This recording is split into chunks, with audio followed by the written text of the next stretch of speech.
अस्सलामुअलैकुम, very good morning, welcome to new Pakistan. मैं हूं अनवार खाबर और मैं हूं आपके साथ नबीहा इजाज खान। प्रोग्राम का आगाज़ ऑब्वियसली कल जो एक अफसोसनाक हादसा पेश आया पाकिस्तान के लिए स्याह तरीन दिन है, और अनवार जो नंबर्स वहाँ से पता चल रहे हैं कैजुअल्टीज़ के वो बहुत ही डिस्टर्बिंग हैं, खौफनाक हैं।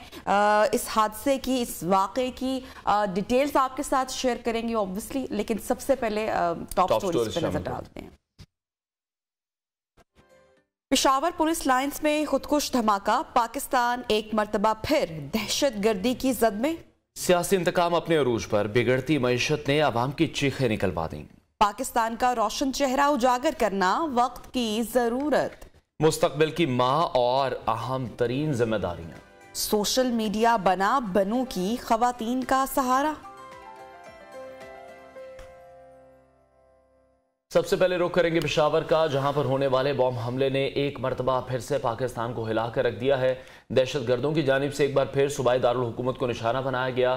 पाकिस्तान जो कि पहले ही सियासी और मुआशी दहशतगर्दी के निशाने पर है, ऐसे में दहशतगर्दों की जानिब से जो हमला किया गया है पाकिस्तान को मजीद कमज़ोर करने की साजिश है। और जो अभी नंबर्स वहाँ से मौसूल हो रहे हैं, 83 जो हैं वो शहीद हो चुके हैं, अफराद शहीद हुए हैं, धमाके की जद में आए हैं। अल्लाह ना करे कि ये नंबर इससे ज़्यादा बढ़े। और बड़ा हसास इलाका, कल से आप तमाम लोग भी ऑब्वियसली न्यूज़ देख रहे होंगे, तज्जिए सुन रहे होंगे।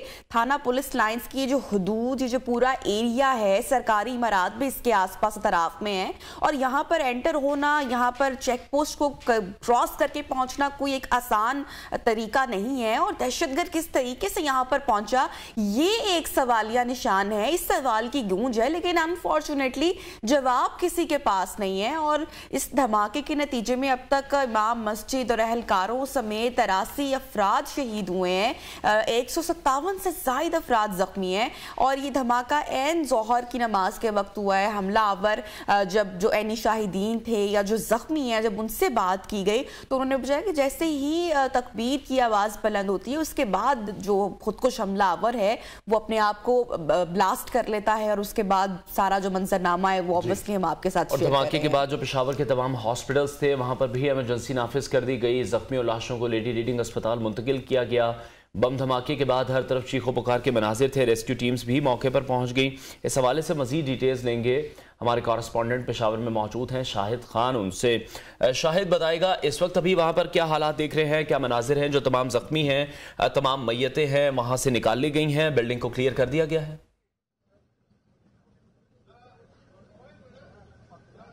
जी, इस वक्त की सूरत हाल कुछ यूं है कि पूरी रात जो है सर्च ऑपरेशन रेस्क्यू 1112 और ईद और रजाकारों की जानिब से जो है वो जारी था, और अभी भी वो ऑपरेशन जारी ही है, क्योंकि अभी अभी जो है मजीद 4 डेड बॉडीज जो है उनको निकाला गया है उस मलबे तले से, और मलबे तले जो है वो मलबे को हटाने का काम अभी भी जारी है, मुकम्मल तौर पर क्लियर नहीं किया गया। और अभी भी बहुत सारा मलबा जो है मस्जिद का वो अभी तक पड़ा हुआ है, उसके अंदर जो है मजीद डेड बॉडीज होने का खदशा है, इसलिए वहां पर सर्च ऑपरेशन जो है बदस्तूर जारी है। अभी तक की इतलात कुछ इस तरह है कि तकरीबन इस वक्त लेडी रीडिंग अस्पताल में 57 जो मरीज है वो दाखिल है, यानी कि जेर इलाज है, बाकी को फारिग कर दिया गया है। 83 जो है 83 डेड बॉडियां जो है वो लेडी रीडिंग अस्पताल में मौजूद है, और 4 जो है अभी तक अब यहाँ पर से 4 डेड बॉडीज को निकालकर अस्पताल मुंतकिल किया जा रहा है। तो तक कुल मिला के तकरीबन 87 डेड बॉडीज जो है अभी तक निकाली गई हैं, और बाकी जो है वो सूबाई दारुल हुकूमत है, ये जो मकाम है मैं पुलिस लाइन के बाहर, छोटा शहर नहीं है कि वो रिसोर्सेज पूरे सूबे के इस्तेमाल नहीं किए जा रहे। कल दोपहर से लेकर अब तक कितना वक्त गुजर चुका है, आप ये बता रहे हैं कि पूरी रात ऑपरेशन में सिलसिला जारी रहा, अभी भी जख्मी या जो मजीद लाशें हैं वो मलबे तले दबी हो सकती हैं। क्या दिक्कत, किस दुश्वारी का सामना करना पड़ा है मलबे को हटाने के लिए, इतना वक्त क्यों लग रहा है? चूंकि मलबा पूरे मस्जिद का आधा हिस्सा जो है वो गिर चुका है, मलबा काफी ज्यादा है और जो हैवी मशीनरी है उसको भी लाया गया है, लेकिन हैवी मशीनरी से फुली तौर पर ये मलबा नहीं हटाया जा सकता क्योंकि वहां पर नीचे जो डेड बॉडीज होने का खदशा है, तो इसलिए वो हाथों के जरिए और जो छोटे मशीन है उसके जरिए जो है वो लंटर को काट रहे हैं, कहीं पर जो पिलर्स है उसको काट रहे हैं। तो इस वजह से टाइम बहुत ज्यादा लगता है क्योंकि वो एहतियात के साथ और आहिस्ता आहिस्ता जो है वो काम कर रहे हैं, क्योंकि हैवी मशीनरी को एकदम से नहीं इस्तेमाल किया जा सकता, क्योंकि अभी भी ये उम्मीद जाहिर की जा रही है कि शायद कोई जख्मी हो उनको बर वक्त अस्पताल पहुंचाया जाए, और अगर नहीं है तो डेड बॉडीज को नुकसान ना पहुंचे। तो यही वजह है कि आराम आराम के साथ जो हाथ के जरिए और जो छोटे मशीन है उसके जरिए जो है वो लंटर काट रहे हैं, तो यही वजह है कि टाइम ज्यादा लग रहा है। लेकिन शाहिद, हमलावर इतनी सिक्योरिटी वाली जगह पर दाखिल कैसे हुआ, यही सवाल वजीर आजम ने भी आईजी से भी पूछा। जी बिल्कुल, ये एक बहुत बड़ा सवाल है कि ऐसे मौके पे कि यहाँ पर आम दिनों में भी बहुत टाइट सिक्योरिटी रहती है और आजकल पेशावर के जो हालात है तो इसके मद्देनजर रखते हुए मजीद सख्त कर दी गई थी सिक्योरिटी को। चेक पोस्ट टाइम किए गए थे जगह जगह पे, सूबाई तारुकों के एंट्रेंस के दाखिलों पर भी, और जिस जगह पर ये पुलिस लाइन है तो यहाँ पर सामने जो है, क्योंकि मेरे बैग पे ये पुलिस लाइन आपको नजर आ रही है, तो सामने जो है वो सिविल सेक्रेटेरिएट है। तो ये तमाम जो है हसास मकामात है, यहाँ पर सिक्योरिटी अमूमी तौर पर काफी सख्त रहती है और ये बहुत बड़ा सवालिया निशान है कि इतनी सख्त सिक्योरिटी में खुदकुश हमलावर या जो भी है वो अंदर कैसे दाखिल हुआ और अंदर फिर उस मस्जिद तक कैसे पहुंचा और मस्जिद में जो है धमाका फिर होता है। तो ये बहुत बड़ा निशान है, उसके सवाल है और इसका सवाल का अभी तक जो है जवाब जो है किसी के पास नहीं है। अभी भी 150 से ज्यादा नंबर है जख्मियों का जो कि अस्पताल में इस वक्त मौजूद हैं, और पेशावर के जितने भी तमाम बड़े हॉस्पिटल्स हैं वहां पर इस वक्त इमरजेंसी नाफिज की गई है। जख्मियों की हालत कैसी है, इनमें से कितने क्रिटिकल है?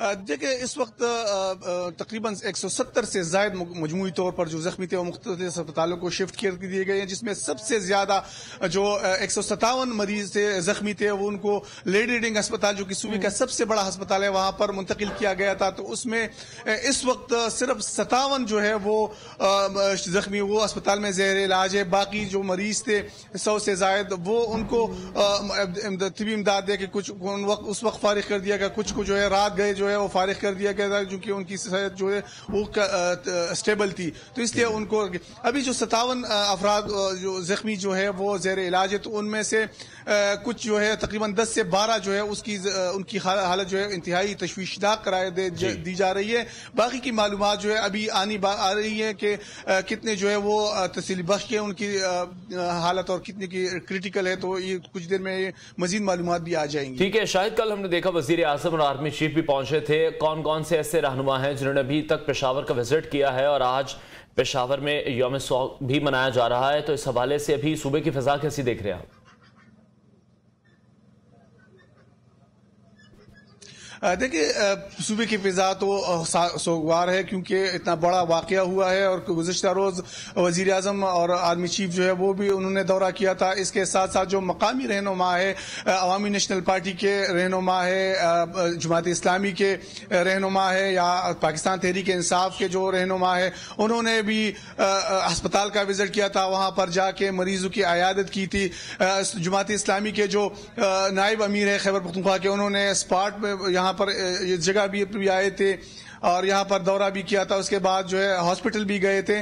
तो ये तकरीबन जितने भी सूबाई लेवल के रहनुमा है वो अस्पताल गए और उन्होंने वहाँ पे मरीजों की जो है अयादत की है। और आज भी तवक्को की जा रही है कि जो मुतवक्का तौर पे जो दीगर रहनुमा है जो कि जो सूबे से बाहर थे या शहर से बाहर थे, वो आज जो है लेडी रीडिंग अस्पताल में जाकर वहाँ पर मरीजों की अयादत करेंगे।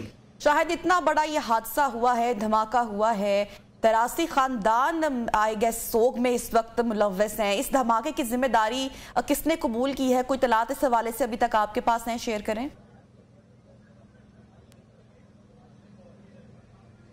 देखिए इस वक्त तक जो है वो अफवाहें तो बहुत आ रही है कि फलाने कबूल कर ली, फलाने कबूल कर ली, लेकिन ऑफिशियली तौर पर किसी ने बाकायदा तौर पर इस धमाके की जिम्मेदारी कबूल नहीं की। और ये ऐसे लग रहा है कि शायद आज जो है वो कोई इसको क्लेम कर ले, लेकिन अभी तक ऑफिशियली तौर पर किसी ने क्लेम नहीं किया कि किसने धमाका की, किसने जिम्मेदारी कबूल नहीं की।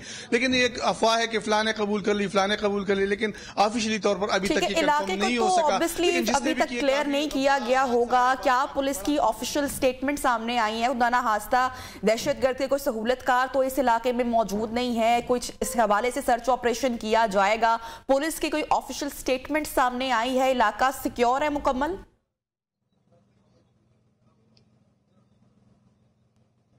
देखिए इस हवाले से तो अभी तक कोई ऑफिशियल स्टेटमेंट पुलिस की जानिब से नहीं आई कि सर्च ऑपरेशन किया जा रहा है या इलाका सेफ है या नहीं है। लेकिन ये है कि जब यहाँ पे जो मलबा जो है इसके हटाने का काम मुकम्मल कर लिया जाएगा और यहाँ से जो डेड बॉडीज है मुकम्मल तौर पर शिफ्ट किया जाए और इस पूरे एरिया को क्लियर किया जाएगा, तो उसके बाद से शहर के दीगर इलाके जो है वहाँ पर चूंकि सिक्योरिटी रात से सख्त कर दी गई थी, मजीद सख्त कर दी गई थी, और जो आस पास के एरियाज है वहाँ पर टारगेटेड सर्च ऑपरेशन भी जो है वो उसका अमल भी रात को जो है वो किया गया है। लेकिन अभी तक सहूलतकार के हवाले से या कोई मुश्तबा अफराद के हवाले से कोई डेटा अभी तक ऑफिशियली तौर पर सामने नहीं आया। शायद ये बताएगा सीसीटीवी कैमरास अगर वहां पर इंस्टॉल हो, उनसे कोई मदद ली गई हो, और पुलिस लाइंस के हवाले से बताइएगा कि कितने चेकिंग पॉइंट्स थे जिससे गुजर कर अंदर जाया जाता है मस्जिद तक।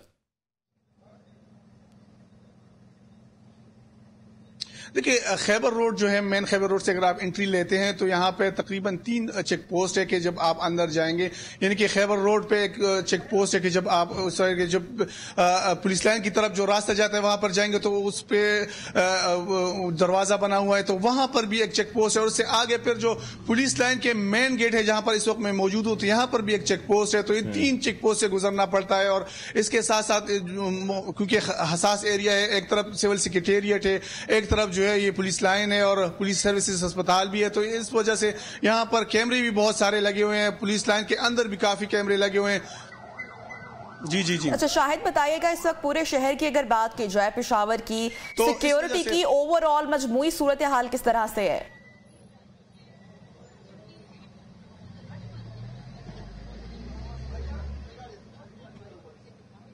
शायद आप हमें सुन पा रहे हैं, तो शहर की मजमूई सिक्योरिटी के हवाले से भी अपडेट कीजिएगा।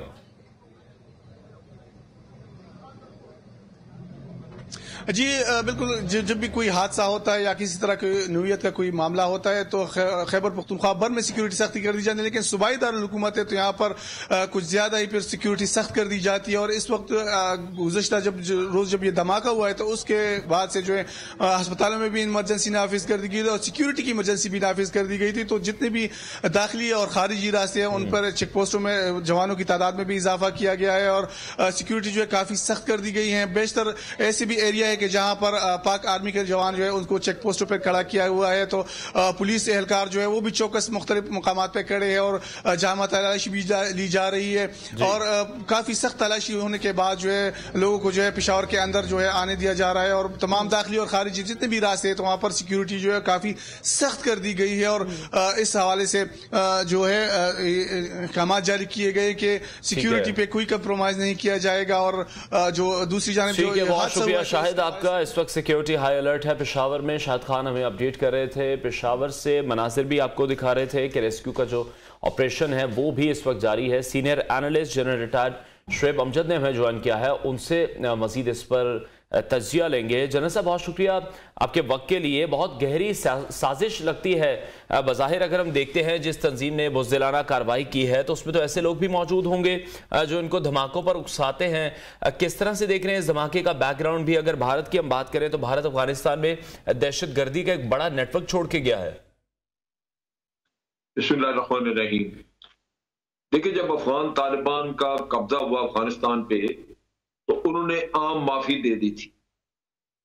इसका मतलब ये हुआ कि जो लोग वहां पे किसी के लिए भी काम कर रहे थे उनको किसी ने कुछ नहीं कहा और हर तरह के नेटवर्क वहां पे अभी भी मौजूद है।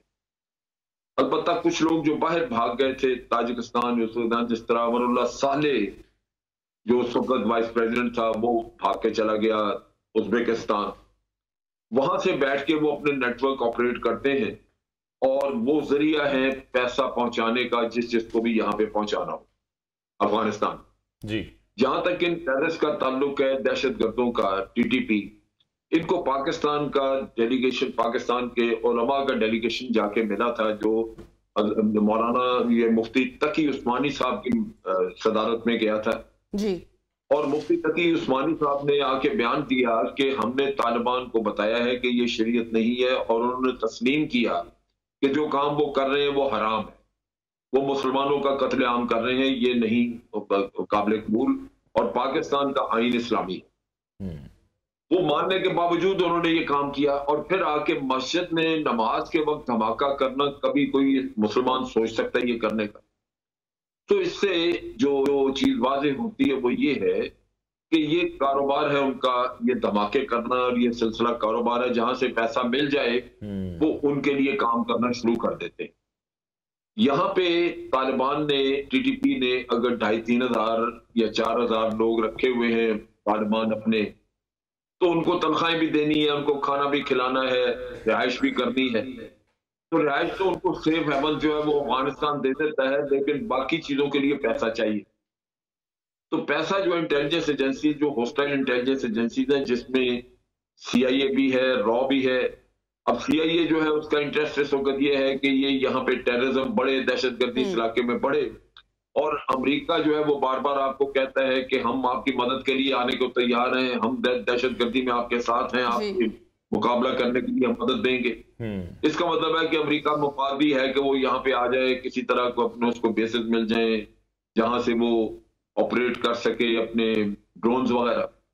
तो ये इंटरनेशनली एक रिक्वायरमेंट दूसरे मुल्कों की है, क्योंकि ये खिता जो है इस वक्त बहुत बुरी तरह डिस्टेबलाइज है जी। आपके पड़ोस में यूक्रेन और रशिया की जंग चल रही है।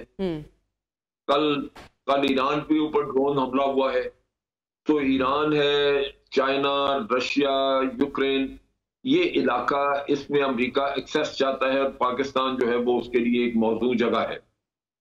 तो पाकिस्तान में टेररिज्म होगा क्योंकि टेररिस्ट को पैसा वगैरह मिलना शुरू हो चुका है। और बिल्कुल करण साहब, ये जो सिचुएशन आप बता रहे हैं ये क्रिटिकल है। ऑब्वियसली अगर खत्ते का भी जायजा लिया जाए, पाकिस्तान के लिए सिचुएशन कितनी हसास है। एक जानिब IMF का वक्त पाकिस्तान में मौजूद है, UAE के सदर का जो दौरा है वो कैंसिल हो गया। अगले महीने PSL जो कि एक पूरी दुनिया से लोग, स्टार्स पहुंचते हैं पाकिस्तान। तो आप क्या समझते हैं कि ये जो टाइमिंग है ये कितनी हसास है? कि पाकिस्तान आज से फिर उतने साल पहले चला गया जब हम दहशतगर्दी के खिलाफ एक जंग लड़ रहे थे, और कितना नुकसान हो सकता है इसको पाकिस्तान का? देखिए, वो उस लेवल पे तो नहीं है दहशतगर्दी जो हम देख चुके हैं पहले, क्योंकि ये अभी KPK और यहाँ पे है बलूचिस्तान में, और ये तकरीबन सरहदी इलाकों में जो सरहद के करीब पड़ते हैं। वरना एक वक्त था कि पाकिस्तान के हर शहर में ये काम हो रहा था, लाहौर में भी होता था, कराची में भी, हर जगह पे ये मुसीबत थी।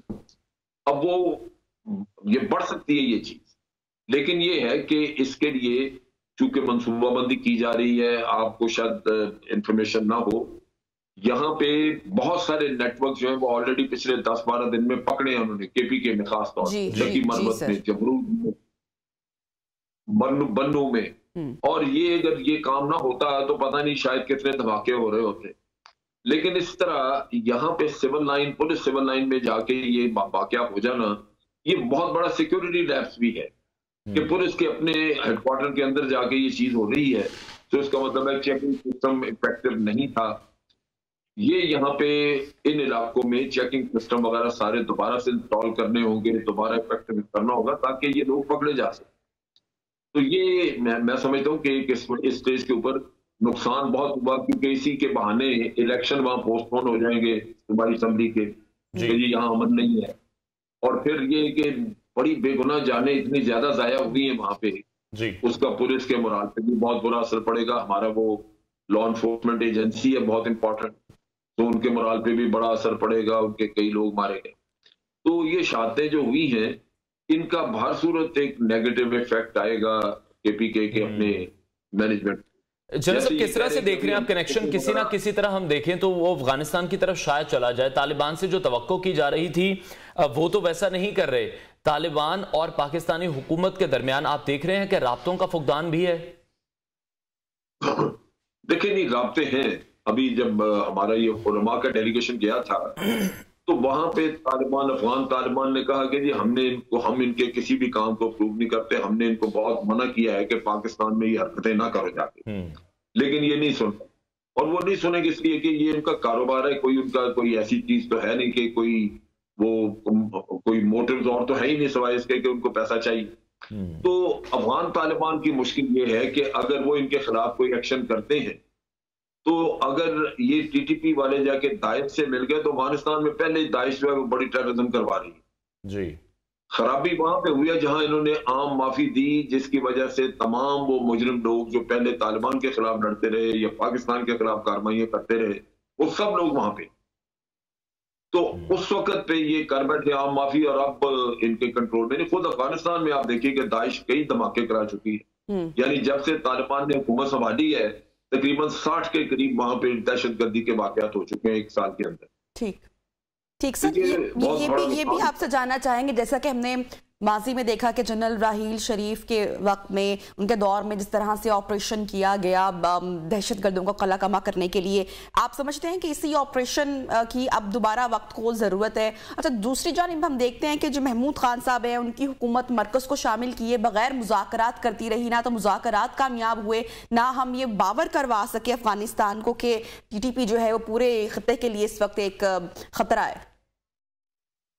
देखिए, मुज़ाकरात तो बेकार है, वो नहीं हो सकेंगे क्योंकि उनके मुतालबात बड़े अजीबोगरीब।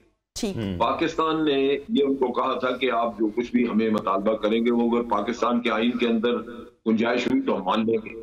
अब उसमें वो ये कहते हैं कि हमारे मुकदमे खत्म करें। अब जिन लोगों के यहाँ पे अजीजों कारम मारे गए वो कभी चाहेंगे कि इन लोगों को माफी दे दी जाए।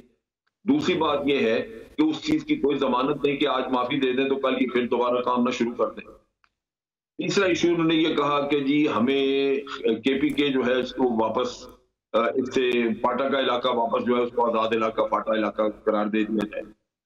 और एक चीज उन्होंने और कही, वो ये कि जनाब शरीयत नाफज करें जो हम कहते हैं, जबकि उलमा ने उनको बताया कि ये शरीयत जो तुम बताते हो वो शरीयत है ही नहीं। तो मुतालबात उनके बेकार है, वो सिर्फ इस वजह से हैं कि वो इस पे कोई आपके साथ समझौता करना नहीं चाहते। उनकी आमदन लगी हुई है, बाहर से पैसा मिल रहा है, वो क्यों छोड़े इसका? देखो, खराबी वहां पे है जहां अफगान तालिबान ने उनको अभी तक कुछ नहीं किया, और हमें अफगान तालिबान के साथ राब्ता रखना चाहिए, इंगेज करना चाहिए ताकि उनके ऊपर प्रेशर रहे। और अब आप देखिए कि कल जो ट्वीट उन्होंने किया इस वाक़े के बाद, उसमें उन्होंने वाज़ेह जाहिर किया है कि ये कोई शरीयत के लिए काम नहीं किया गया। जो लोग वहां पे शहीद हुए हैं मस्जिद में, सिविल लाइंस में, पुलिस लाइंस में, उन्होंने अपने ट्वीट पर उनको शहीद कहा अफगान तालिबान जी। इसका मतलब है कि ये शहीद उनके नजर में, और जो करने वाले हैं टीटीपी वो मुजरिम है उनकी नजर में। लेकिन ये कि उनको थोड़ा प्रेशराइज करना चाहिए, हमें अफगान तालिबान को एंगेज करके रखना चाहिए और उनकी मदद करनी चाहिए, हमें भी मदद कर सकें इस मुसीबत से जान छुड़ाने के लिए। जनरल साहब, वजीर दाखिला का जो एक बयान है वो बहुत अहम है, जिसमें वो ये कह रहे हैं कि जो हमसाया ममालिक की इंटेलिजेंस एजेंसियां हैं वो हमारे खिलाफ हैं। ये बात भारत और अफगानिस्तान के हवाले से वो कर रहे हैं। तो आपको लग रहा है कि जो मामलात है वो इससे भी आगे बढ़े हैं? 83 लोग शहीद हो चुके हैं, 170 के करीब जख्मी हैं, बहुत बड़ा नंबर है। पेशावर को डिस्टेबलाइज करने की कोशिश है बहुत बड़ी। जी बिल्कुल, ये जो दहशतगर्द है जो खुदकुश धमाके करता है, वो उम्मन उनकी कोशिश होती है कि कोई ऐसा बड़ा वाकया करे जिसका बहुत पूरी दुनिया में चर्चा हो, फिर उनको ज्यादा पैसे मिलते हैं क्योंकि वो ज्यादा लोग मारे जाते हैं। चुनाचे अभी जब आप इलेक्शन के लिए कैंपेन चलाएंगे, जलसे करेंगे, जुलूस करेंगे, तो ये खतरात बहुत होंगे ऐसे कि कोई भी अगर एक सुसाइड बॉम्बर किसी जलसे में घुस गया तो वो बहुत बड़ी खतरा बनेगी और बहुत बड़ा जानी नुकसान हो सकता है। तो ये चीज इस नुक्ता निगाह से हमें देखनी चाहिए कि अवाम इस वक्त मोहतात रहे। अगर जलसा भी करना है तो उसमें सिक्योरिटी और उसके साथ साथ की सिक्योरिटी भी वहां पर रखनी चाहिए। तो ये मैसेज दिया गया। ठीक है, बहुत बहुत शुक्रिया। सीनियर तज़ियाकार जनरल रिटायर्ड शुएब अमजद हमारे साथ इन कॉन्वर्सेशन थे और उनका यही कहना था कि जो मौजूदा वक्त की ज़रूरत है वो यही है कि तालिबान के साथ इन कांटेक्ट रहा जाए, क्योंकि बहुत अफसोसनाक और बहुत बड़ा सानिया पाकिस्तान में पेश आया है। आगे बढ़ते हैं, हम खबर आपके साथ शेयर करते हैं तोशाखाना रेफरेंस के हवाले से, जहां इमरान खान के खिलाफ फौजदारी कार्रवाई के हवाले से बड़ी पेशरफ सामने आई है और फर्द जुर्म आयद करने का फैसला किया गया है इमरान खान पर। इस्लामाबाद की मकामी अदालत की जानिब से इमरान खान पर फर्द जुर्म आयद करने के लिए 7 फरवरी की तारीख मुकर्रर की गई है। इमरान खान के खिलाफ फौजदारी कार्रवाई में बड़ी पेशरफ्त सामने आई है, जहां इस्लामाबाद की मकामी अदालत ने इमरान खान पर फर्द जुर्म आयद करने के हवाले से डेट भी अनाउंस कर दी है और 7 फरवरी को ये फर्द जुर्म आयद करने का फैसला किया गया। बिल्कुल अहम खबर है। तोशाखाना रेफरेंस के हवाले से इमरान खान के खिलाफ फौजदारी कार्रवाई में बड़ी पेशरफ्त हुई है और इस्लामाबाद की मकामी अदालत ने इमरान खान पर फर्द जुर्म आयद करने का फैसला किया है। इस हवाले से 7 फरवरी की तारीख सामने आ रही है, तारीख मुकर्रर की गई है और 7 फरवरी को अदालत ने इमरान खान पर फर्द जुर्म आयद करने की तारीख मुकर्रर की है। तोशाखाना रेफरेंस जिसकी बहुत चर्चा रही, इसको पाकिस्तान तहरीक इंसाफ इमरान खान की जो एक उनका जो तर्ज सियासत देखा जाए या उनकी पूरी पॉलिटिकल स्ट्रगल देखा जाए तो उसके हवाले से एक बड़ा स्कैंडल कहा जा रहा है और इस हवाले से अब 7 फरवरी की तारीख मुकर्रर की गई है। मोहम्मद अवैस हमारे कॉरेस्पॉन्डेंट हमें मजीद अपडेट करेंगे। वैस मजीद बताइएगा अदालती कार्रवाई से मुतालिक। जी बिल्कुल, आज डिस्ट्रिक्ट एंड सेशन कोर्ट में तोशाखाना रेफरेंस की समाअत हुई है। इमरान खान के खिलाफ फौजदारी केस में बड़ी अहम पेशरफ्त हुई है और अदालत की जानिब से 7 फरवरी को साबिक वज़ीर-ए-आज़म इमरान खान पर फर्द जुर्म आयद करने की तारीख मुकर्रर कर दी है। इलेक्शन कमीशन ने इमरान खान के खिलाफ फौजदारी रेफरेंस अदालत को भेजा था। इमरान खान की तरफ से वकालतनामा किधर है, अदालत की जानिब से इस्तफसार किया गया। वकालतनामा उस वक्त तक नहीं आ सकता जब तक इमरान खान खुद ना आए। इमरान खान के वकील अली बुखारी ने कहा कि हमने गुज़श्ता समाअत पर इमरान खान का मेडिकल सर्टिफिकेट भी पेश किया था। 5 मिनट दे दें, बैरिस्टर गौहर अदालत पहुंच रहे हैं। आज वकालतनामा भी जमा करा दें, अदालत ने अली बुखारी को हदायत की है। इसके अलावा अदालत की जानिब से अब 7 फरवरी मुकर्रर कर दी गई है साबिक वज़ीर-ए-आज़म इमरान खान पर फर्द जुर्म आयद करने के हवाले से। इसके अलावा इलेक्शन कमीशन के वकील की जानिब से साबिक वज़ीर-ए-आज़म इमरान खान के वारंट गिरफ्तारी भी जारी करने की सदा की गई दौरान समाअत। जी बहुत शुक्रिया मोहम्मद अवैस, अपडेट कर रहे थे। इमरान खान पर फर्द जुर्म आयद करने के लिए 7 फरवरी की तारीख दी गई है। प्रोग्राम में वक्त हुआ ब्रेक का, ब्रेक के बाद आपको ज्वाइन करते हैं, स्टे विद अस।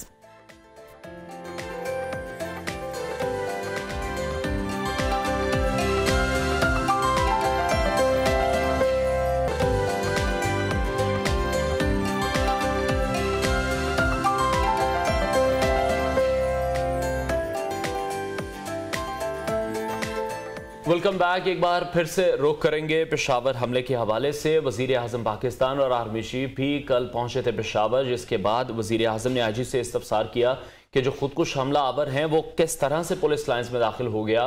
वहां पर बड़ी टाइट सिक्योरिटी मौजूद होती है। अगर आपने मस्जिद तक भी पहुंचना है तो 3 चेक पोस्ट वहां पर मौजूद हैं। उसके बाद चेकिंग के बाद ही आप अंदर जा सकते हैं, जिस पर आईजी साहब की जानिब से जवाब दिया गया है कि पुलिस लाइन्स में फैमिली क्वार्टर्स भी मौजूद हैं। हो सकता है कि ये शख्स पहले से ही अंदर मौजूद हो। वहां पर जो सीसीटीवी कैमरास लगे हुए हैं उनकी मदद भी ली जा रही है, तहकीकात भी की जा रही हैं। पूरे इलाके को भी कॉर्डन ऑफ किया गया है कि जो इस दहशतगर्द के साथ कोई और हमलावर मौजूद नहीं है, कोई और सहूलतकार तो मौजूद नहीं है। तो इस हवाले से जो पूरा इलाका है उसकी छानबीन भी की जा रही है। इलाका ताहाल हसास करार दिया जा रहा है। पेशावर में जो ओवरऑल एक सिक्योरिटी की सूरत हाल है उसको भी बढ़ाया गया है। सेनेटर रहनुमा ANP जाहिद खान साहब हमारे साथ इस वक्त इन कॉन्वर्सेशन है। जाहिद साहब, बहुत शुक्रिया आपने वक्त निकाला प्रोग्राम के लिए। कल वजीर आजम ने, आर्मी चीफ ने भी दौरा किया। कितना दिल खराश ये वाकया हुआ है। 83 अफराद शहीद हो गए हैं, 150 से ज्यादा अफराद अभी भी जख्मी हैं। एक ही सवाल की गूंज हर जगह है कि सिक्योरिटी कोलैप्स इतनी बड़ी क्यों हुई, दहशतगर्द कैसे अंदर तक पहुंचा? देखिए जी, बिल्कुल आपने सही किया, बहुत अफसोसनाक वाकया है, लेकिन सिक्योरिटी लेस बहुत है। और आपको याद होगा कि एनपी तो कम से कम 1.5 साल से चीखते रही कि दहशतगर्द फिर मुनज़्ज़म हो रहे हैं और वो फिर इस दफा इसको कंट्रोल करना बड़ा मुश्किल हो जाएगा। देखिए, ये रेड जोन में सुपर रेड जोन है जिसपे ये पहुंच चुका है अंदर। तो आप मुझे बता दें कि इसके जो सहूलतकार है या मददगार है उनका किसी को नहीं पता। लेकिन बदकिस्मत ये है कि पीछे जो हुकूमत थी उसने तो ये किया कि उनके साथ मुज़ाकरात की। उस मुज़ाकरात में ये नहीं बताया गया न तो पार्लियामेंट को इत्तेमाद में लिया, न किसी और को इत्तेमाद में लिया, और वो मुज़ाकरात कैसे और किसके साथ हुए। और आपको याद होगा कि फिर सदर इल्वी ने ऐलान कर दिया कि उसको आप माफी का, और जेलों में जो 100 से 150 लोग थे इनकी दहशतगर्दों की, उसको भी छोड़ दिया। और जो अफगानिस्तान में पुलचरखी जेल में थे, जब ये जो हमारे दोस्तों ने जब उधर कब्जा किया तो हमने तो मिठाई तकसीम की और हमने कहा कि गुलामी की जंजीरें तोड़ दिए। लेकिन उस जेल को तोड़ के जब वहां से लोग निकले, उसमें दाइश के लोग थे, उसमें टीटीपी के लोग थे, उसमें अलकायदा के लोग थे। ये नहीं पता चला कि वो लोग किधर चले गए। देखिए, ये कल मैं ख्वाजा आसिफ की अभी स्टेटमेंट सुना था, वो कहते हैं हिंदुस्तान, भाई आप हिंदुस्तान के लिए तो पहले करजई साहब उधर बैठे थे, अशरफ गनी बैठे थे, ये उनके पिटू थे, उनके वजह से हम पे हमले हो रहे। तो अभी तो हमारे दोस्त बैठे, वो दोस्त बैठे जिनको हमने 40 साल ट्रेनिंग दिए, हमने असलहा दिए, उसको अफगानिस्तान पे कब्जा करवाया। अब उनसे क्यों नहीं बात पूछते कि भाई ये बंदे कहाँ क्यों आ रहे हैं वहां से। और दूसरा ये कि इस वक्त जो सेटअप है, मैं कल गवर्नर खैबर पख्तूनख्वा को भी सुन रहा था, हसन इकबाल को भी सुन रहा था। अभी वो पुरानी बातें तो चली गई। ठीक है, उस हुकूमत ने जो गन किया, जो भी कुछ किया था, जब तुम लोग आए तो आपने जो हमारे इंतजामिया उसको चेंज नहीं किया। ये वो IG बैठा हुआ है कि जिसने कहा था खुद 10-15 दिन पहले कि जी हमने साफ किया, हमारे सूबे में कोई ऐसे वाकयात नहीं है, और पे दर पे वाकयात हो रहे। पहले तो इसको पारित करना था IG को, इसके खिलाफ इंक्वायरी करनी चाहिए थी कि क्या ये लोग तो मिले नहीं है। पिछली हुकूमत को तो छोड़ दे, वो तो बता भी दे रहे थे वज़ीर आला से नीचे तक, लेकिन ये जो मौजूदा है ये क्या कर रहे हैं, और फेडरल गवर्नमेंट जो है वो क्या कर रहा है। तो अभी तक उस पर उसी तरह की अगर इसको तदारुक नहीं किया गया तो ये और बढ़ता जाएगा। ठीक है जाहिद साहब, आपसे ये जानना चाहेंगे कि अगर ANP की हम बात करें, हमेशा हमने देखा दहशतगर्दी के खिलाफ ANP जो है वो फ्रंट फुट पर हमें नजर आई है, और ANP के बहुत से ऐसे रहनुमा हैं जो दहशतगर्दी का निशाना बने हैं। ANP का क्या स्टांस है कि जो दहशतगर्द हैं इनके साथ मुज़ाकरात होने चाहिए या फिर आहनी हाथों से निपटा जाना चाहिए इनके साथ? देखिए जी, मुज़ाकरात हमने भी किया था, आपको याद होगा मलाकन डिवीजन जब इनके कब्जे में था, और हमने उनके मुतालिबात माने थे, लेकिन जब वो बात नहीं आए तो फिर हमने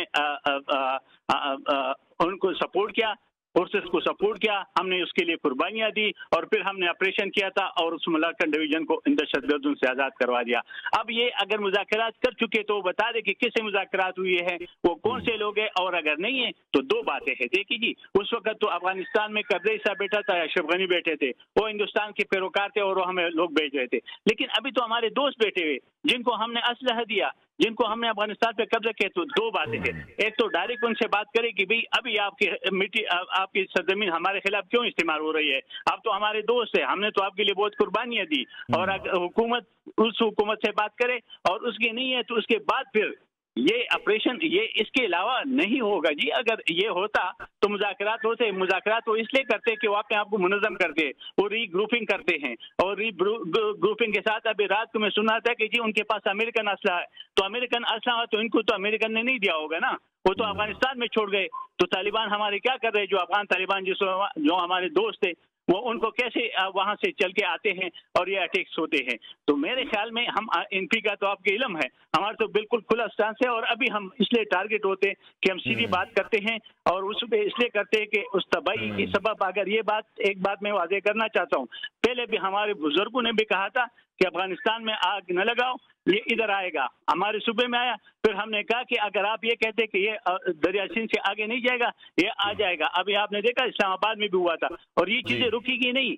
इसलिए आप सब मिलकर बैठना चाहिए हुकूमत को, और इसके खिलाफ ये एक पार्लियामेंट के जरिए ये इसका हल निकाले। अगर ये नहीं होते तो अफगानिस्तान से बात करें, फिर वो अगर तालिबान की मुज़ाकरात नहीं आती और ठीक नहीं होते तो ऑपरेशन के अलावा आपके पास कोई चारा मेरे ख्याल में नहीं है। ठीक है, ऑपरेशन करना ही ज़रूरी है इस वक्त के लिए। बहुत शुक्रिया। ANP रहनुमा जाहिद खान हमारे साथ इन कॉन्वर्सेशन थे। उनका ये कहना था कि मुज़ाकरात पहले भी किए गए थे और पहले भी इनके खिलाफ फोर्सेस का इस्तेमाल किया गया है। जो मौजूदा हुकूमत है उसको इस वक्त ये सोच है तालिबान के साथ बात करनी है इस तमाम तर मामले पर। पाकिस्तान तहरीक इंसाफ के रहनुमा बैरिस्टर सैफ ने हमें ज्वाइन किया, उनसे मजीद बात करेंगे। सर बहुत शुक्रिया आपके वक्त के लिए। अभी एक स्टेटमेंट सामने आई है फैसल करीम कुंडी साहब की। उन्होंने इल्ज़ाम ये आयद किया है कि जो भी अस्करियत पसंद है उनका इलाज शौकत खाना में होता रहा है। ये बिल्कुल इल्ज़ाम वैसा ही है जैसा पहले डॉक्टर आसिम पर भी इल्ज़ाम लगा था। इस पर क्या कहेंगे?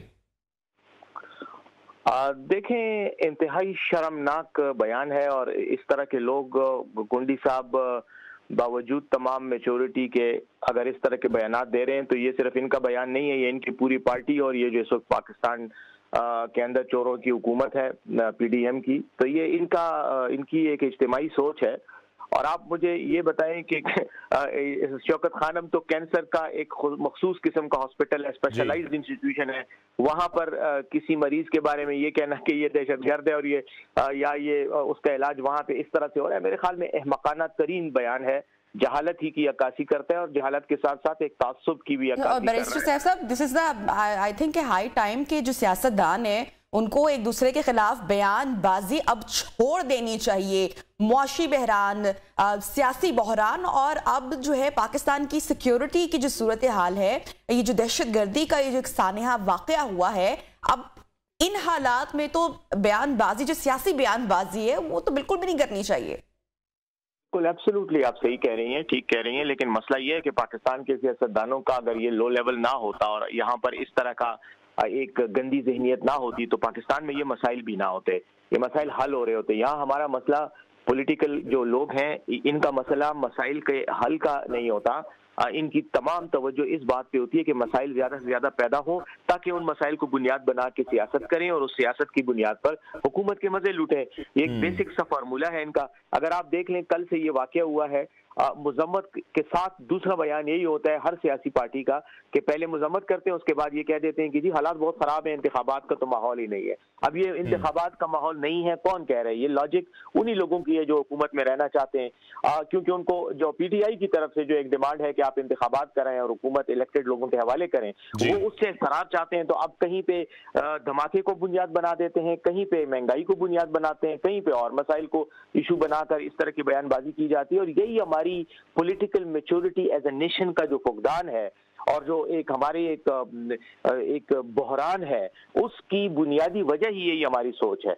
और मसला ये देखें ना, ये तो बाज़-औक़ात ये होता है कि अचानक एक सिचुएशन पैदा होती है और उसको हैंडल करने में आप एक दूसरे के साथ लड़ पड़ते हैं, वो तो एक नेचुरल बात है। लेकिन एक मसला जो पिछले 50 साल से इस रीजन में है दहशतगर्दी का, आज तक हमारी तरफ से कोई जामे पॉलिसी उसके हवाले से नहीं है। कोई कहता है लड़ाई करें, कोई कहता है मुज़ाकरात करें, कोई कहता है कंप्रोमाइज करें, कोई कहता है जंग लड़ें। ये हर तरह और हर बंदा उसमें से अपनी सियासी लुत्फ तलने की कोशिश। बिल्कुल सैफ साहब, अगर महमूद खान के दौरे हुकूमत की बात करें तो उसमें मरकज को शामिल किए बगैर TTP के साथ मुज़ाकरात तो किए गए, मुज़ाकरात वो कामयाब भी नहीं हुए। हम अफगानिस्तान को भी ये बावर कराने में नाकाम रहे कि TTP पूरे खत्ते के लिए कितना बड़ा खतरा है। देखें, TTP के खतरे की बात अपनी जगह बिल्कुल ठीक है, लेकिन हमारी एक फुकदान भी है, अंडरस्टैंडिंग का भी, हम मसाइल को देखते भी नहीं है। अब जैसे आपने अभी कहा, माजरत के साथ आपने कहा कि महमूद खान ने मुज़ाकरात किए, महमूद खान ने नहीं किए थे, वो वफाक ने किए थे और PTI की हुकूमत ने वो शुरू किए थे उस वक्त। लेकिन बाद में उन मुज़ाकरात को, जब ये इनकी PDM की हुकूमत आई, इन्होंने उन मुज़ाकरात को स्कटल कर दिया, उसको रोक दिया, और रोकने के नतीजे में जो पेशरफ्त हुई थी, सीज फायर हुआ था, वो सीज फायर भी खत्म हो गया और उसके बाद मामलात की नोयत ये हो गई जो आज हमारे सामने है। क्योंकि किसी भी पॉलिसी पर नेशनल इंटरेस्ट से ज्यादा पर्सनल, पॉलिटिकल और पार्टी इंटरेस्ट को तरजीह दी जाती है। और पॉलिसीज को, वो जो कहते हैं ना कि बुग़्ज़े माविया में उन पॉलिसीज को बनाया जाता है, हुब्बे हुसैन में नहीं बनाया जाता, और उसकी वजह फिर यही होती है कि खमियाजा सबको भुगतना पड़ता है। अब मसला एग्जैक्टली यही है कि इस वक्त भी इस दहशतगर्दी के इशू पे सियासत तो की जा रही है, लेकिन बिलावजह भुट्टो साहब को इतनी तौफीक नहीं होती कि वो रूस जाने की बजाय और अमेरिका जाने की बजाय एक फ्लाइट पकड़े और 40 मिनट के दौरे पर अफगानिस्तान चला जाए और वहां पर उनसे बात करे कि आपने तो कमिटमेंट की थी कि अफगान सरजमीन को दहशतगर्दी के लिए इस्तेमाल नहीं किया जाएगा, आप क्यों कर रहे हैं? सवाल ये पैदा होता है, कौन कर रहा है? आप देख लें इस मौजूदा हुकूमत ने क्या एफर्ट की है। आज तकरीबन 2 महीनों से ज्यादा हो गए कि अफगानिस्तान में हमारा सफारत खाना ही बंद पड़ा हुआ है, हमारा सफीर ही वहां पे नहीं है। तो एक मुल्क जिससे इतना बड़ा आपका प्रॉब्लम चल रहा हो, वहां पे साहब मैं आपसे जानना चाह रही हूँ कि आप एक तवील अरसे तक आप हुकूमत का हिस्सा भी रहे हैं, मुशर्रफ दौर की अगर तब से लेकर अब तक की बात करें तो पाकिस्तान को दहशतगर्दाना चैलेंजेस का सामना करना पड़ा है। आप क्या समझते हैं, क्या हिकमत अमली, क्या स्ट्रैटेजी होनी चाहिए? पाकिस्तान को अपना दो टोक मौक़िफ़ इख्तियार करना चाहिए कि आहिनी हाथों से निपटा जाएगा दहशतगर्दी के खिलाफ या उन अनासिर के खिलाफ, और नो मोर का मुतालबा पाकिस्तान को क्लियर कट सामने रखना चाहिए, ऑपरेशन होना चाहिए, या फिर पहले मुज़ाकरात होने चाहिए? देखें, दहशतगर्दी का मसला जो है, थोड़ा सा अगर मुझे आप इजाजत दें तो मैं ये कहना चाहूंगा कि ये मसला किसी आम जराइम का नहीं है। जैसे आम जराइम होते हैं, चोरी चकारी डकैती कत्ल मकातले, ये एक जामे मसला होता है, कॉम्प्रिहेंसिव इसके फैक्टर्स होते हैं और मल्टीट्यूड ऑफ फैक्टर्स होते हैं। उनमें सोशल, पॉलिटिकल, कल्चरल ये सारे मसाइल हैं। हमारे अंदर जो पाकिस्तान के अंदर जो दहशतगर्दी हो रही है उसके कुछ मसाइल अपने लेकिन कुछ रीजनल है। मेरी राय ये है कि हमें जंग भी लड़नी चाहिए, हमें मुज़ाकरात के रास्ते भी खुले रखने चाहिए। एक अप्रोच से आप इस मसले को हल नहीं कर सकते। इसके लिए आपको कई जो है मल्टी प्रोंग स्ट्रेटेजी के साथ जाना चाहिए। जहां पे जोर की जरूरत है वहां जोर आजमाई करें, ताकत से करें। जहां बातचीत के जरिए मसला हल हो सकता है वहां उसके जरिए बातचीत के जरिए भी मसला हल करने की जरूरत है। बहुत शुक्रिया। पाकिस्तान तहरीक इंसाफ के रहनुमा बैरिस्टर सैफ हमारे साथ इन कॉन्वर्सेशन थे। ब्रेक लेंगे, ब्रेक के बाद आपको दोबारा ज्वाइन करेंगे। स्टे विद अस।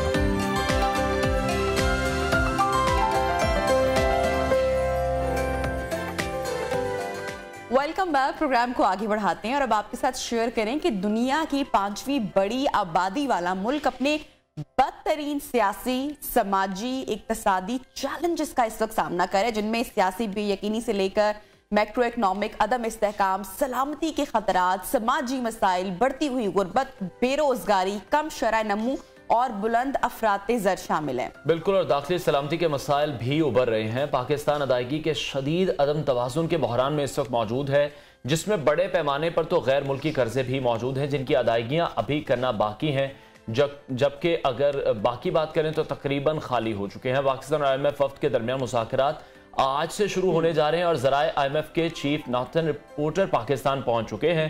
पाकिस्तान और IMF के दरमियान कल से 2 फरवरी तक ये तकनीकी मुज़ाकरात होंगे। बिल्कुल, और IMF के वफ्द का दौरा पाकिस्तान के इन हालात में अब और भी अहमियत इख्तियार कर चुका है। बात करेंगे पूरी सिचुएशन पर। हमारे साथ खुर्रम शहजाद, माहिर मईशत, इस वक्त इन कॉन्वर्सेशन है।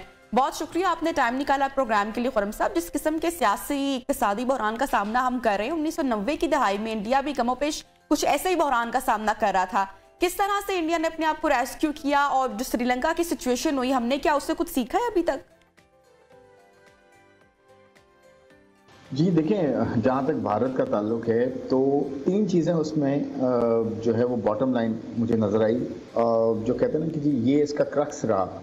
अगर ये 3 चीज़ें हों, 3 से 4 चीज़ें, तो हम भी ये सब चीज़ें कर सकते हैं, कोई बड़ी बात नहीं है। हालांकि 1991 में इंडिया के साथ जो सिचुएशन थी, हम उससे 50% पे भी नहीं है अभी। यानी कि इंडिया जो है, इंटरनल थ्रेट्स भी थे उसको, सिक्योरिटी थ्रेट्स भी थे उसको, बॉम्ब ब्लास्ट भी हुए वहाँ पे, और इसके अलावा क्रिमिनल वायलेंस भी हुआ, बाबरी मस्जिद का इशू हुआ, फिर राजीव गांधी को मार दिया, उसके अलावा जो है सीरियल ऑफ ब्लास्ट हुए मुंबई में, आपको पता है। तो ये तो बहुत ज़्यादा इंटरनल बहुत फ्रेजाइल सिचुएशन थी। और एक्सटर्नल आपको पता है, वहाँ पे गल्फ वॉर हो गई थी 91 में उस वक्त, तो उसने ऑयल प्राइसेस को $15 से उठा के $35 पे ले गए थे। 150% का इजाफा हो गया था ऑयल प्राइसेस में और रेमिटेंसेस भी गिरना शुरू हो गई थी। फिर तीसरी चीज़ सबसे बड़ी ये थी कि उनका जो डेट था वो दुनिया में third largest debt, foreign debt की बात करूँ, $72 बिलियन, और रिजर्व में कितने डॉलर्स थे? सिर्फ $1 अरब। तो देखिए, एक तरफ इकोनॉमिक सिचुएशन बहुत फ्रेजाइल, इंटरनल जो है वो सिक्योरिटी, सोशल, पॉलिटिकल सिचुएशन सारी फ्रेजाइल, बहुत ज़्यादा कमज़ोर, और एक्सटर्नल इन्वायरमेंट बहुत चैलेंजिंग। तो इस दरमियान में जब कोई कंट्री जो है एक विल के साथ निकल सकता है बाहर, तो पाकिस्तान तो इस वक्त रिलेटिवली बेहतर पोजीशन में, रिलेटिवली मैं कह रहा हूँ। तो मैं ये कहना चाह रहा हूँ कि उस वक्त 3 चीज़ें मुझे लगी, स्टडी अगर आप करें तो 3 चीज़ें थी जिसने इंडिया को जो है इतने मुश्किल वक्त में जो है इतना ज़बरदस्त जो है वो रिफॉर्म जो है उन्होंने किया और उस सिचुएशन से बाहर आए। Number 1, strong will.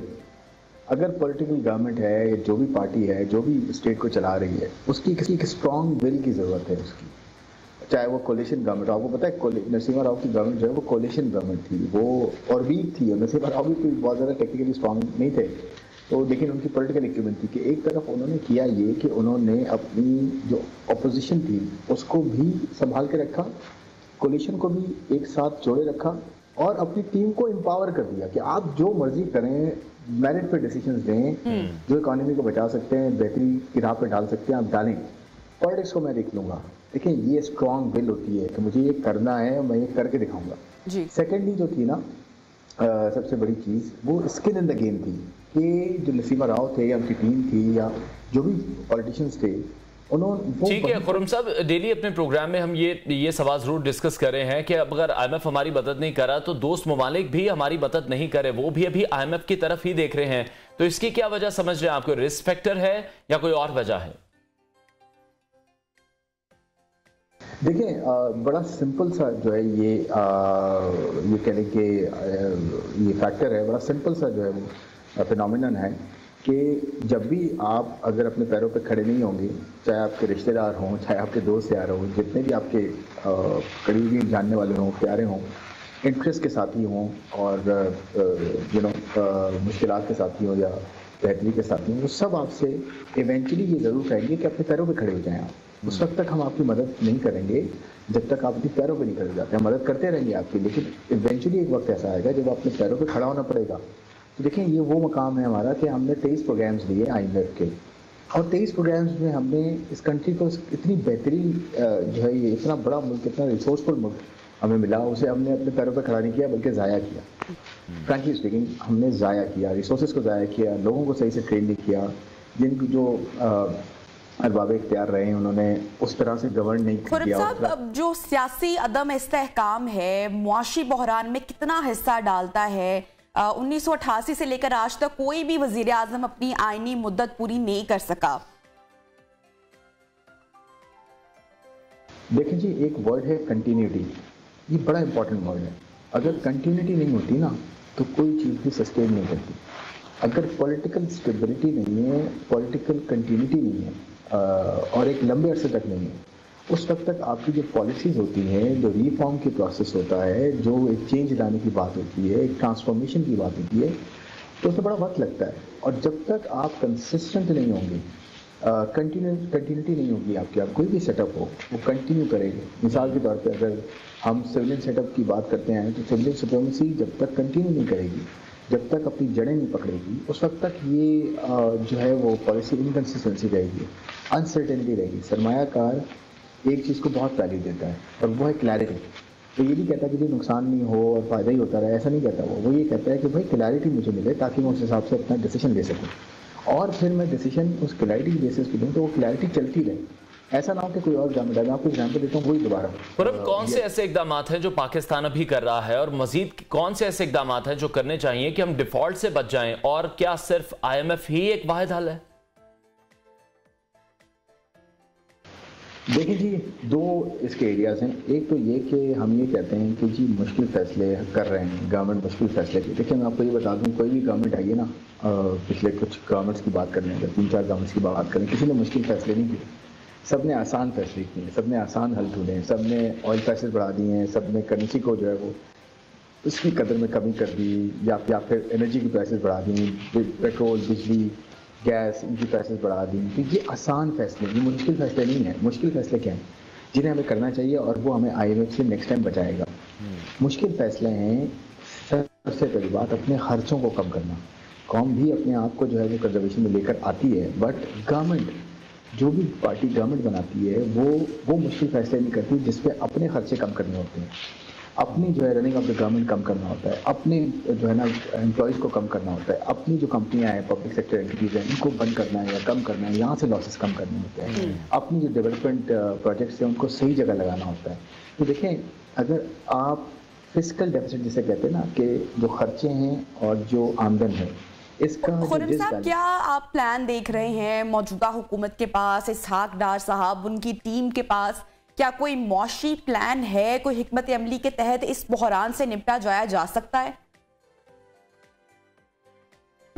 देखिए फिर मैंने ये कहा कि अगर हम करेंसी को डिवैल्यू करेंगे या मार्केट रेट पर ले आएंगे, ठीक है, ये तो हमें करना पड़ेगा ना, ये तो प्री रिक्विजिट्स हैं। अगर IMF कहता है कि जी आप प्राइसेस को जो है वो मार्केट पर लेकर आएँ, कि आप बिजली की कीमतें भी मार्केट वाली करें, आप सब्सिडी पे ना लगाएं, उसके बाद सही हमें सब्सिडी पे किसी को नहीं लगाना चाहिए, चाहे आम आदमी हो पाकिस्तानी या बिजनेसेस हों या फिर इंडस्ट्रीज हों, किसी को सब्सिडी पे हमें हमेशा के लिए नहीं लगाना चाहिए। हमें अपनी एफिशिएंसी बेहतर करनी चाहिए। गवर्नमेंट का इशू ये होता है, कोई भी गवर्नमेंट हो, उसे आसानी लगती है कि जी मैं टैक्स पेयर से पैसा लूं और सब्सिडाइज। ठीक है, बहुत शुक्रिया माहिर मईशत खुर्रम शहजाद हमारे साथ इन कॉन्वर्सेशन थे। ब्रेक लेंगे, ब्रेक के बाद आपको दोबारा ज्वाइन करेंगे, साथ रहिए।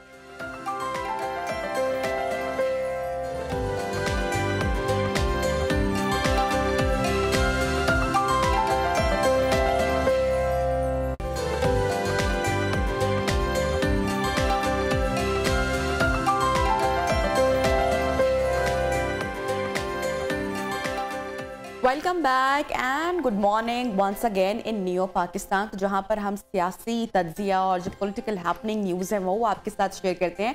On other side mental health या आपकी सेहत से मुतल्लिक भी हम टॉपिक्स या उन्वान लेकर आते रहते हैं। अच्छा, आज भी हम आपकी खासकर ख़वातीन की हेल्थ के हवाले से बात करेंगे। जब ख़वातीन या कोई भी खातून ज़िंदगी में माँ बनती है तो ये उसकी ज़िंदगी का एक खूबसूरत दौर भी होता है, एक खुशगवार एक्सपीरियंस जहां पर होता है, वहीं पर बहुत सारी कॉम्प्लिकेशंस भी ऑन अदर साइड्स होती हैं, बहुत सारी मुश्किलात भी होती हैं। तो ज़हनी और जिस्मानी तौर पर फिट रहना, हेल्दी रहना बहुत ज़रूरी है। और जब भी हम फिटनेस की बात करते हैं, प्रेगनेंसी की बात करते हैं, माँ की सेहत के हवाले से बात करते हैं, तो हम हमेशा अपने बड़े बुजुर्गों से सुनते आए हैं कि इस वक्त में, इस दौर में सेहतमंद जिस्म होना, मतवाजन ग़िज़ा का इस्तेमाल करना, उसको बरकरार रखना माँ के लिए बहुत ज़रूरी है। क्योंकि अगर माँ अच्छी खुराक खा रही होगी, हर तरह की मतवाजन ग़िज़ा ले रही होगी, तो उसका डायरेक्टली असर बच्चे की सेहत पर भी पड़ेगा ऑब्वियसली। और हर माँ चाहती है, हर खातून चाहती है कि उसका जो बच्चा है वो सेहतमंद हो जब वो इस दुनिया में आए। तो आज हम इस सेगमेंट में यही बात करने वाले हैं कि इस पूरे अरसे में 9 महीने की जो एक औरत की जर्नी है, उसमें खातून को किस किस्म की ग़िज़ा का अनवार जो बैलेंस डाइट है उसका इस्तेमाल करना जरूरी है। और अवेयरनेस में समझती हूँ कि माँ के साथ साथ जो शौहर है या जो पूरा खानदान है उसको भी होनी चाहिए इस हवाले से। तो माहिर ग़िज़ाई डॉक्टर आयशा नासिर हमारे साथ इन कॉन्वर्सेशन है। आयशा, फर्स्ट ऑफ ऑल एक लंबे तवील अरसे के बाद आपसे मुलाकात करके बहुत अच्छा लग रहा है। प्रोग्राम में आपको खुशामदीद कहते हैं। तो ये बात कितनी दुरुस्त है कि प्रेगनेंसी में माँ को जो एक ना खाने का जो एक तवाज़ुन है बरकरार रखना या बैलेंस डाइट का होना, कि हर चीज एक पोर्शन में आप लेते रहें, बहुत जरूरी है। और उसका असर ऑब्वियसली बच्चे की सेहत पर डायरेक्टली पड़ता है। बिल्कुल ऐसे ही है। बहुत सारे जगहों पे ये सुनते हैं जब से हम प्रेग्नेंट हुए हमारी तो जी कमर की दर्द नहीं गई, हमारी तो जी बॉडी पेन्स ही नहीं खत्म हो रही, बच्चे पैदा करके हमारा तो बुरा हाल हो गया, स्किन खराब। बिल्कुल ऐसे ही है, हमारा तो बुरा हाल हो गया, चाहे वो मेंटली है, डिप्रेशन की फॉर्म में है, चाहे वो फिजिकली है। अब उसकी बेस बनती है जब आप बैलेंस डाइट का इस्तेमाल नहीं कर रहे होते। हमारे यहाँ एक अलमिया यह है कि ख़वातीन को प्रोटोकॉल ही तब मिलता है जब वो बेचारी प्रेग्नेंट होती हैं, तो वो वाली डिमांड्स भी करती हैं, जैसे बर्गर खिला दें, शॉर्मा खिला दें, जो आगे पीछे उनकी पूरी नहीं की जाती। और हमें वो क्रेविंग शुरू होती हैं प्रेगनेंसी में जो आगे पीछे कभी कहीं नहीं हो रही होती, जो कि बहुत गलत है।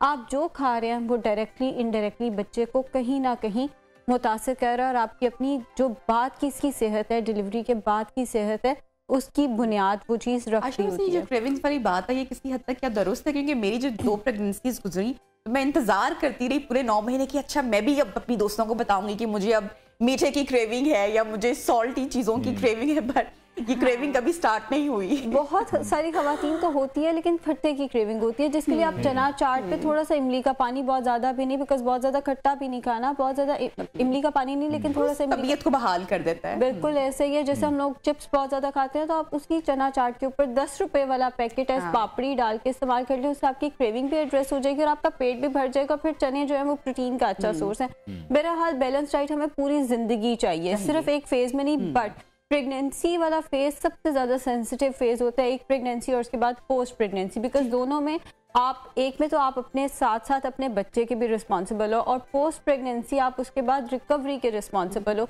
अगर आप सही से रिकवर नहीं करोगे तब, या अगर आपने सही से कैल्शियम का इंटेक नहीं किया, कई खवातीन के बच्चे जो हैं उनके बाद में दांत ही ठीक नहीं हो रहे होते, हड्डियां मजबूत नहीं हो रही होती, बिकॉज उन्होंने प्रेगनेंसी में दूध नहीं पिया हुआ। तो आप कहीं ना कहीं जो खा रहे हो वो आपके बच्चे की बुनियाद तो डेफिनेटली। बिल्कुल डॉक्टर साहब, जिस तरह से आप कह रही हैं कि खवातीन को एक बैलेंस डाइट तो लेनी चाहिए, मर्दों का इसमें क्या इंपॉर्टेंट रोल हो सकता है? वो क्या करें, किस तरह से फैसिलिटेट करें? और क्योंकि एक मूड स्विंग्स का भी एक मसला रहता है, उसको किस तरह से टैकल करें? बिल्कुल ऐसा ही है। अक्सर ये होता है कि सास और बहू का एक्चुअली अनफॉर्चुनेटली मुकाबला एक लगा हुआ होता है, तो मर्द बेचारा कहीं ना कहीं उसी को बैलेंस कर रहा होता है और यही सारी सियासत घर में चल रही होती है। मगर जहाँ तक मर्द के रोल की बात है, हर वक्त हर फूड आइटम घर में होना चाहिए, विच मीन्स कि बहुत सारी प्रेग्नेंट खवातीन फ्रूट नहीं खा पाती, हस्बैंड को याद नहीं रहा, हस्बैंड लाएंगे तो हम खाएंगे। हमारे यहाँ औरत अभी भी उतनी इंडिपेंडेंट नहीं है जितना हम 2023 में पहुंच गए, लेकिन औरत आज भी उतनी इंडिपेंडेंट नहीं है। दालें हर वक्त घर में हों, फ्रूट्स हर वक्त घर में होने चाहिए, सब्जियां हर वक्त घर में होनी चाहिए। यहाँ मैं ये भी बताती चलूँ कि प्रेग्नेंट खवातीन ने 3 फ्रूट्स नहीं खाने होते, एक pineapple, grep fruit and papaya. ये 3 फल जो हैं वो प्रेग्नेंट फीमेल्स ने इस्तेमाल नहीं करने। बाकी हर फ्रूट राउंड द ईयर घर में हो ना हो, प्रेगनेंसी वाले फेज में खवातीन के लिए हर चीज़ जो है वो घर में अवेलेबल होनी चाहिए। नट्स का इस्तेमाल जो है वो बहुत ज़्यादा ज़रूरी है। बहुत सारे मर्द हजरात को ये लगता है कि नट्स खाएंगे तो जी ये गर्म होते हैं, ये ठंडे होते हैं, प्रेगनेंसी में खाने हैं हैंडफुल ऑफ। लेकिन नट्स भी देखें फिर सॉल्ट वाले तो नहीं खाने चाहिए, क्योंकि फिर क्वांटिटी पर हाथ नहीं रोकते, फिर ब्लड प्रेशर की प्रॉब्लम स्टार्ट हो जाती है। हैंडफुल ऑफ नट्स खाने हैं, किसी भी चीज़ की ज्यादती जो है वो भी प्रॉब्लम कर सकती है। डॉक्टर साहब, हमारे यहाँ अवेयरनेस चूंकि बहुत कम है और हम वो वाली कौम है जो कि मिथ्स पर चल रहे होते हैं, और चूंकि मैंने खुद भी एक्सपीरियंस किया बहुत अपने आसपास, खवातीन अंडा और मछली नहीं खाती, स्पेशली जो शुरू के 3-4 महीने होते हैं, किसकी तासीर गर्म है, अच्छा तो मछली खा रही हो और अंडा भी नहीं खाना, तो वो खुद से चीजें अपने लिए बैन कर देती हैं। ठंडा गरम मेडिकल में एग्जिस्ट नहीं करता, प्लीज इस चीज से बाहर निकल आए। पोर्शन कंट्रोल एग्जिस्ट करता है। अब पोर्शन कंट्रोल से क्या मुराद है कि प्रेग्नेंट खातून ने पूरे दिन में कुछ नहीं खाया, 6 अंडे खा लिए, ज़ाहिर है वो चीज़ अब उसको कहीं ना कहीं साइड इफेक्ट्स देगी। अगर आपको एग एलर्जी है तो आपने डेफिनेटली एग को अवॉइड करना है, वरना प्रेगनेंसी के फर्स्ट 3 मंथ्स, जिसे हम फर्स्ट ट्राइमेस्टर कहते हैं, आपने सिर्फ फॉलिक एसिड ही तो लेना होता है, आपने डाइट नहीं बढ़ानी फर्स्ट 3 मंथ्स में, सिर्फ फॉलिक एसिड का इस्तेमाल करना है और अंडा उसका एक अच्छा सोर्स है, तो अंडा भी लें, मछली भी लें, हर चीज़ खाएं। एक और चीज़ नबीहा जो मुझे इससे याद है, काले रंग की चीज़ नहीं खानी जी, काले रंग की चीज़ खाओगे तो बच्चा काला हो जाएगा। जैसे चॉकलेट नहीं खानी, कॉफ़ी नहीं पीनी, कोई भी ऐसी चीज जो काले रंग की है वो बच्चे को काला कर देगी। दूध पियो, ये गोरा कर देगा बच्चे को। काश ऐसा होता तो हमें ग्लूटाथायोन इंजेक्शन की जरूरत ही ना पड़ती। ये जो कलर कॉम्प्लेक्शन है ये जेनेटिक्स ये सब तो मिथ्स हैं। अगर हम इस पर बात करें, जिस तरह कह रही हैं कि कहा जाता है कि ब्लैक कलर की चीजें नहीं खानी, ऐसे नारियल है, नारियल तो वाइट होता है, लेकिन श्रीलंका में, तमिलनाडु में तो हम देख रहे हैं कि बच्चे तो वहां पर सांवले या काले रंग की पैदा हो रहे हैं, तो ये मिथ्स हैं। अच्छा, जो सुपर फ्रूट है, ऑरेंज है, प्रेगनेंसी में उसको कहा जाता है खवातीन के लिए बहुत ज्यादा बेनिफिशियल है, आजकल उसका सीजन भी है, उसकी अफादियत पर अगर नजर डालें, हर फ्रूट जो है वो प्रेगनेंसी में बहुत अच्छा है। हाँ, सेब जो है वो मुझे ज़्यादा पसंद है, वो इसकी वजह ये है कि प्रेग्नेंट खवातीन को अक्सर कब्ज़ का मसला जो है वो रहता है, तो अगर आप नहार मुँह एक सेब का इस्तेमाल कर लेते हैं। ऑरेंज भी नो डाउट बहुत अच्छा है, वो एज अ स्नैक आप दिन में किसी भी टाइम ले, जैसे 11-12 बजे के करीब भूख लग रही है तो 1 से 2 ऑरेंजेस खा लिए, 4 से 5 1 से 2 ऑरेंजेस खा लिए। बिंज नहीं करना, बिंज करने से मुराद ये 18-20 ऑरेंजेस एक साथ खाएंगे तो फायदे की बजाय जो है वो नुकसान करना शुरू कर देगा, बिकॉज वो एसिडिटी की बड़ी वजह बनेगा। सेब जो है वो कॉन्स्टिपेशन। डॉक्टर आयशा, चूंकि खवातीन के अनवाना भी जिक्र किया, मूड स्विंग्स का जो मसला, और बेचारे जो शौहर या मर्द हजरात होते हैं वो 9 महीने खवातीन के जो है मूड स्विंग्स ही देखते रहते हैं। अब क्या करें, अब तबीयत ही इस तरह से होती है। अच्छा, कौन से ऐसे खाने हैं, अक्सर कुछ लोगों का मिजाज बहाल हो जाता है अच्छा खाना खा के, तो कौन से ऐसे फ्रूट्स हैं, क्योंकि डिप्रेशन भी खवातीन को इस टाइम में होता है, आपके hormones obviously up and down चल रहे हैं, जो कि आपके मिजाज को, मूड को भी खुशगवार रखेंगे और अच्छी नींद में मददगार साबित होंगे? इसके लिए आएगी रेनबो डाइट। अब रेनबो डाइट से मुराद ये, जितनी आपकी प्लेट कलरफुल होगी, जितने आपके प्लेट में कलर्स होंगे, वो आप फ्रूट्स, वेजिटेबल्स, चावलों से, गोश्त से, वो जैसे भी आप उसको कलरफुल करें, लेकिन जितना कलरफुल आपकी प्लेट होगी उतने आपके मूड स्विंग्स, उतना आपका डिप्रेशन जो है कम होगा और उतने ज़्यादा आपको न्यूट्रिएंट्स मिलेंगे। जहाँ तक बात है पर्टिकुलरली डिप्रेशन की, तो डार्क चॉकलेट उसके लिए बहुत अच्छी है। इसलिए मैंने जिक्र किया कि बहुत सारे लोगों को चॉकलेट नहीं खाने दी जाती थी, जी बच्चा काला हो जाएगा। अगर आपको मूड स्विंग्स हो रहे हैं तो 2 to 3 cubes of dark chocolate. अब डार्क चॉकलेट में क्या आएगा, 75% ऑफ और अबव, 75% जिसमें चॉकलेट है वो, और उससे ऊपर अगर आप चले जाते हैं तो वो डार्क चॉकलेट है। उसके 2 से 3 क्यूब्स दिन में ज़रूर इस्तेमाल करें। खजूरों का इस्तेमाल ज़रूर करें। खजूरें बहुत सारे लोग नहीं इस्तेमाल करते जी, ये गर्म है, गर्म ठंडा मेडिकल में जैसे मैंने बताया एग्जिस्ट नहीं करता। 2 से 3 खजूरें ले ली और साथ में ग्रीन टी का एक कप। ग्रीन टी आपके मूड को एलिवेट करती है, आपके मूड को बेहतर कर देती है। इसी तरह से देसी घी बड़ा रेटेड है, उसका बड़ा इस्तेमाल करने को कहा जाता है, तो इस हवाले से भी थोड़ी सी देसी खवातीन जो वेट भी गेन करती हैं वो भी फिर लाइफ टाइम नहीं निकलता। देसी घी बहुत अच्छी चीज है, मुझे आपको हम सबको इस्तेमाल करना चाहिए नाश्ते में डेली। एक चाय का पी लेती है ना वो तो बहुत गलत, आपकी और मेरी तरह इस्तेमाल नहीं होता। एक चाय का चम्मच पर डे हम सब ने इस्तेमाल करना, और नाश्ते में उसकी अफादियत जो है वो ज्यादा है। Excess of everything is bad. ये जो पिंजीरियां हम खाते हैं, ये जो देसी घी हम पी जाते हैं, दूध में डाल डाल के पता नहीं क्या कुछ पी जाते हैं, वही चीजें तो फिर वजह बनती है पूरी उम्र की बैकबोन पेन की। बिकॉज आप वेट इतना बढ़ा लेते हैं कि आपकी बैकबोन पेन एक दफा निकल आए ना, फिर ये पूरी उम्र के लिए आपके साथ ही चलती है। जरा आप कोई मुश्किल काम करेंगे, ये दोबारा इसकी रिकरेंस हो जाएगी। यही बुनियाद है, यही चीजें हैं जो आप गलत करते हैं। ठीक है, तो डॉक्टर साहब जो मल्टीविटामिन्स हैं आजकल तो उनका इस्तेमाल भी बहुत ज्यादा किया जाता है। कई लोगों का फोकस ये है कि वो डाइट पर उस तरह से फोकस नहीं है, उनकी कोशिश है कि जितना भी हमने बेनिफिट लेना है वो हम मल्टीविटामिन से ले लें। पूरा साल हम वेट लॉस करें ना करें, हमें ना प्रेगनेंसी में याद आ जाता है कि हमने वेट लॉस भी करना, और वेट लॉस भी फेलियर वाला। फेलियर वाले से मुराद ये है कि जब पूरे साल में नहीं हुआ तो आपसे प्रेगनेंसी में कैसे हो जाएगा। आप मैनेज करके चलें वेट को, वेट लॉस की तरफ ना जाए। अब होता क्या है, जैसी खातून प्रेग्नेंट होगी अब हम डाइट पे जा रहे हैं ताकि कल को हमारा वेट ना बढ़ जाए। खाना पीना कुछ नहीं है, जस्ट मल्टीविटामिन्स का इस्तेमाल करना है, जो कि बहुत गलत है। मल्टीविटामिन जरूर इस्तेमाल करें अगर आपकी डाइट में वो चीज़ नहीं है। मैं हमेशा कहती हूँ मल्टीविटामिन जैसे कोई भी है, जिंक, आयरन, 3 मंथ्स इस्तेमाल करें, उसके बाद छोड़ दें। बॉडी को आपने मल्टीविटामिन की भी आदत नहीं डालनी। आप रोटी खाएं, आप चावल खाएं, गोश्त का इस्तेमाल करें, दालों का इस्तेमाल करें, दूध दही का इस्तेमाल करें, लो फैट चीज़ का इस्तेमाल करें।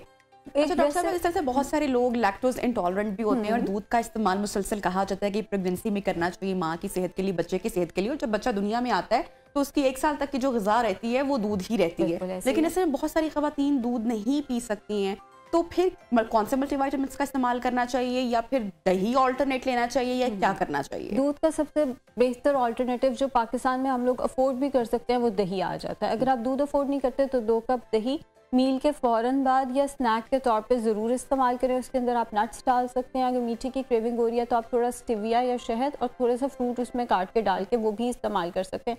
अगर किसी वजह से, क्योंकि कुछ लोगों को डेयरी ही सूट नहीं करता, अगर आपको डेयरी ही सूट नहीं कर रहा तो फिर हमारे पास जो सीड्स हैं वो बहुत अच्छी ऑप्शन है कैल्शियम की। लेकिन सीड्स का इस्तेमाल बहुत एहतियात से करना है, बिकॉज ये आपके हार्मोन्स को इम्बैलेंस भी कर सकते हैं। तो आप चिया सीड्स सबसे सेफेस्ट हैं। 1 चाय का चम्मच चिया सीड्स रात को 1/4 कप पानी में भिगो के रखते हैं। एम्प्टी स्टमक को पीना है और उसके ऊपर से 1 कप पानी और पीना है। ये जो चिया सीड्स हैं ये कैल्शियम का बहुत अच्छा सोर्स है, फाइबर का बहुत अच्छा सोर्स है, कोलेस्ट्रॉल के लिए बहुत अच्छे हैं, और फीमेल को जो मैं कह रही थी कॉन्स्टिपेशन का मसला आता है प्रेगनेंसी में, उसके अगेंस्ट भी एक रिलीफ देते हैं। ठीक है, तो डॉक्टर साहब जो एक क्रेविंग्स वाला मामला है, पहले हमने मूड स्विंग्स पे बात की है। जो क्रेविंग्स हैं, पूरे आइसक्रीम के डब्बे खा जाती हैं, पूरा केक खा जाती हैं, उसका क्या सोल्यूशन है? वो नुकसानदेह भी तो है। देखिए, हर चीज़ का हेल्दी ऑल्टरनेटिव हमने निकालना है। अगर आपको आइसक्रीम की क्रेविंग हो रही है, फ्रोजन योगर्ट बहुत अच्छी ऑप्शन है उसके लिए। और अब तो हम 2023 में रह रहे हैं, अब तो हमारे पास डाइट आइसक्रीम्स भी आ चुकी हैं जिनके सेहत पे कोई नुकसानात नहीं है। अगर आप घर में बनाना चाहते हैं, आपने फ्रूट को, जैसे ऑरेंजेस आजकल सीजन में, ऑरेंजेस को जस्ट ब्लेंड कर लें, उसके बाद उसको स्ट्रेन करके फ्रीज कर दें, थोड़ा सा स्टिविया डालकर उसके अंदर। आप घर में आइस लॉलीज बना सकते हैं, फ्रूट योगर्ट का इस्तेमाल कर सकते हैं। हर बड़े स्टोर पे फ्रूट योगर्ट अवेलेबल है जिसके कोई साइड इफेक्ट्स नहीं होते। घर पे थोड़ा सा बनाना उसको मुश्किल हो जाता है, या वही चीज़ कि हमें घर वाली चीज़ से सेटिस्फेक्शन नहीं होती कि इसका तो पैकेट ही नहीं खोला, पैकेट नहीं खोला तो मज़ा ही नहीं आया हमें जब तक हम पैकेट ना खोलें। तो वो फ्रूट योगर्ट या फ्रोजन योगर्ट बहुत अच्छा ऑल्टरनेटिव है आइसक्रीम का। जहाँ तक बात है केक्स की, तो केक भी आप घर पे बना सकते हैं। कैरेट केक बना लें, उसके अंदर देसी घी डालें, लेकिन ना होने के बराबर, बस इतना कि वो नीचे ना लगे। और दिन में आपने जस्ट 2 to 3 टेबलस्पून केक खाना है, इससे ज्यादा नहीं। पोर्शन कंट्रोल पे रहें अगर आपकी क्रेविंग एड्रेस नहीं हो रही। और खट्टे के लिए जैसे मैंने बताया। अच्छा डॉक्टर आयशा, बहुत सारी खवातीन नॉजियस रहती हैं थ्रू आउट प्रेगनेंसी 9 मंथ्स, और कुछ भी खाना जब भी खाती हैं तो मतली का एहसास होना या वॉमिट कर देना। अब कौन सी ऐसी ग़िज़ाएं हैं जो नौजिया कम कर सकती हैं? सबसे पहले हमारी खट्टी चीज़ें आ जाती हैं। लेमन का इस्तेमाल ज़्यादा करें। फिर हर खाने के फ़ौरन बाद सौंफ, इलायची और पुदीने का कहवा बनाकर पिएं। हस्बे जायका आप ले सकते हैं। अगर आप मेरे से पूछना चाहेंगे तो 1/4 चाय का चम्मच सौंफ, 2 हरे रंग की छोटी इलायची जिसे हम कार्डेमम कहते हैं, और 5 मिंट लीव्स। हर खाने के फ़ौरन बाद आपने उसको बेशक इतना सा पानी ले लें, मतलब 1/4 कप ऑफ वाटर में उसको एक उबाला दिलवाया और वो पी लिया। पुदीने के पत्ते आप फेंक दें, सौंफ इलायची आप चबा कर इस्तेमाल करें, इससे नौजिया जो है वो बेहतर हो जाएगा। लेकिन चूंकि बहुत सारे इन्फ्लेमेटरी रिएक्शंस फीमेल के अंदर चल रहे होते हैं, तो कई फीमेल्स का जो नौजिया है वो थ्रू आउट द प्रेगनेंसी चलता है। उसमें आप सिट्रिक फ्रूट्स का इस्तेमाल जो है वो बस अपना थोड़ा सा बढ़ा दें, एंड जितना हो सकता है जब भूख लगे थोड़ा थोड़ा करके राउंड द डे खाते रहें। वही बात के कैलकुलेट करके खाना है। जब हम कहते हैं थोड़ा थोड़ा करके, तो इतना हम गलती से खा जाते हैं, बिकॉज थोड़ा थोड़ा करके ही तो खा रहे हैं कि हम जहां हमें 2000 कैलोरीज पे होना चाहिए हम 3000 पे पहुंच जाते हैं, हमें पता भी नहीं चलता। तो एक उसका लॉग बना के खाएं, लेकिन थोड़ा थोड़ा करके राउंड द डे। ठीक है डॉक्टर साहब, ड्यूरिंग दिस टाइम आप प्रेफर करती हैं कि एक्सरसाइज करनी चाहिए, वॉक करनी चाहिए, ट्रेडमिल यूज करना चाहिए? ट्रेडमिल तो बिल्कुल यूज नहीं करना चाहिए। ट्रेडमिल के मैं पर्सनली बड़े खिलाफ हूँ। उसकी वजह यह है कि वो पूरी उम्र के लिए ना आपको घुटने की पेन देता है, सिर्फ प्रेग्नेंट फीमेल्स को नहीं, हम सबको। ट्रेडमिल जो है वो खतरनाक चीज है, वो अच्छी कोई चीज नहीं है। जहाँ तक बात है फिजिकल एक्टिविटी की, योगा जरूर रखें। ये जो हम डिप्रेशन में और नबीहा अभी बात करें, बिकॉज हम फीमेल्स हैं तो शायद हम जरा ज्यादा रिलेट कर सकते हैं, तो डिप्रेशन भी आपका योगा से बेहतर होगा। इसके अलावा आपकी मोबिलिटी रहनी चाहिए। पूरा दिन बेड पे अगर आप बैठ के गुजारेंगे, आपका सिर्फ वेट बढ़ता जाएगा और आपको उतनी ज्यादा सोचें आएंगी। स्विमिंग रिकमेंडेड है एक्सरसाइज में, कि जो खवातीन स्विमिंग करती हैं, अगर वो कंटिन्यू रखती हैं उसको शुरू में अपनी प्रेगनेंसी में, तो वो बहुत फ़ायदेमंद इनफैक्ट है। क्योंकि हमारे यहाँ खवातीन यही समझ रही थी कि अब हम बीमार हो चुके हैं, प्रेगनेंसी है, दैट मीन कि अब तो हमें कोई काम नहीं करना और कुछ भी नहीं करना और बेड रेस्ट करना है, और वो इवेंचुअली आपको बैक पेन के जाने भी लेके जाता है, मुसलसल लेटे रहना भी। बिल्कुल ऐसे ही आप चलते फिरते रहेंगे तो आप चलते फिरते रहेंगे। अपनी मोबिलिटी किसी भी तौर पे ख़त्म नहीं करनी। स्विमिंग नो डाउट बहुत अच्छी है। अगर आपको कोई इन्फेक्शन नहीं होता, किसी किस्म का कोई इन्फेक्शन से मुराद है, कुछ लोगों को ईयर इन्फेक्शन वगैरह स्विमिंग कर देती है, बिकॉज हमारे स्विमिंग पूल्स उतने साफ नहीं होते। अगर कोई साफ सुथरा स्विमिंग पूल आप जानते हैं, आप जरूर स्विमिंग करें। वरना योगा एक ऐसी चीज है वो आप घर में बैठ के कर सकते हैं। बिल्कुल करेक्ट, ठीक है। अच्छा डॉक्टर साहब, अक्सर खवातीन चाइल्ड बर्थ के बाद तरह से उनको प्रॉब्लम्स होती हैं कि हेयर फॉल हो गया है बहुत ज्यादा, और इस तरह हड्डियों की दर्द की बात, कमर दर्द की तो बात की। तो जैसे ही बच्चा पैदा होता है, चूंकि माँ बिजी भी हो जाती है और एक पूरी नई दुनिया उसके लिए बन जाती है, तो वो अपना ख्याल ऐसे में नहीं रख पाती है। तो आफ्टर चाइल्ड बर्थ किस तरह से ख्याल रखना है अपनी डाइट का? नबीहा, इसमें सबसे पहले तो मैं खवातीन को डांटना चाहूंगी। पिछले दिनों मेरे पास एक कंसल्टेशन आई, जी हमारी दर्दें ही नहीं खत्म हो रही, 6 माह हो गया बच्चा पैदा किए हुए, लेकिन हमारी दर्दें नहीं खत्म हो रही, किसी ने हमें बताया कि आपके पास जाएं। अब जब मैंने हिस्ट्री ली, मैंने कहा गायनाकोलॉजिस्ट 3 सप्लीमेंट देते हैं, एक विटामिन डी, एक कैल्शियम, एक आयरन। लिया था? नहीं, वो तो नहीं लिया। उसके तो साइड इफेक्ट्स होंगे, बच्चे को नुकसान हो जाएगा जब मैं दूध पिलाऊंगी। जब आपने बच्चे को दूध पिलाना है, जो मल्टीविटामिन्स आपको लिख के दिए हैं वो जरूरी हैं। वो इसलिए जरूरी हैं नबीहा, आप एक गिलास दूध पीते हो, मैं एक गिलास दूध पीती हूँ, हमारी बॉडी की एब्जॉर्प्शन डिफरेंट है। हो सकता है आपकी बॉडी उसमें से सारा कैल्शियम एब्जॉर्ब करे, मेरी बॉडी उसकी पार्शियल एब्जॉर्प्शन करे। तो हमें उस पॉइंट पे ये रिस्क नहीं लेना कि बॉडी की एब्जॉर्प्शन या उसका मेटाबॉलिज्म कैसा चल रहा है। जब तक आप बच्चे को फीड करा रहे हो, आपने वो मल्टीविटामिन्स या वो प्रिस्क्रिप्शन जरूर इस्तेमाल करनी है जो आपकी गायनाकोलॉजिस्ट ने आपको दिया, पहली बात। दूसरी बात, कैल्शियम इंटेक वैसे भी अपनी डाइट में अच्छा रखना है। आप पंजीरी इस्तेमाल करें, लेकिन 2 टेबलस्पून से ज्यादा दिन में नहीं, और गुड़ के साथ इस्तेमाल करें। 6 मंथ्स पंजीरी लें, नाश्ते में दूध के साथ 2 चम्मच ले लिया, या दूध में मिक्स करके 2 चम्मच पंजीरी। 2 टेबलस्पून से ऊपर जाएंगे तो फिर आपको वही बैक पेन और वेट गेन की तरफ लेकर जाएगी। डॉक्टर साहब, कुछ लोगों को अक्सर 5th या 6th मंथ्स में जो गैस्टेशनल डायबिटीज आपको पता है कि जो वो हो जाती है, उसमें बच्चे का नियर डिलीवरी जो वेट गेन है वो भी मसाइल हो सकते हैं। नॉर्मल डिलीवरी में भी थोड़ी सी डिफिकल्टी आ सकती है।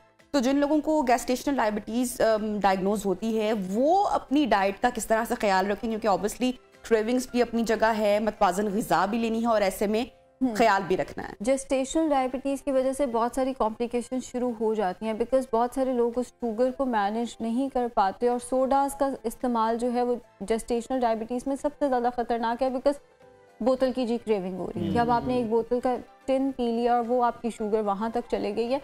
प्लीज़, अगर आपको जेस्टेशनल डायबिटीज़, आपने उसको मैनेज करके रखना है एट एनी कॉस्ट। नाश्ते में इस केस में आप दलिया ले लें, पानी में पका के एंड पे उसमें दूध शामिल करें, ताकि उसमें इवन मिल्क शुगर भी ज़्यादा ना हो।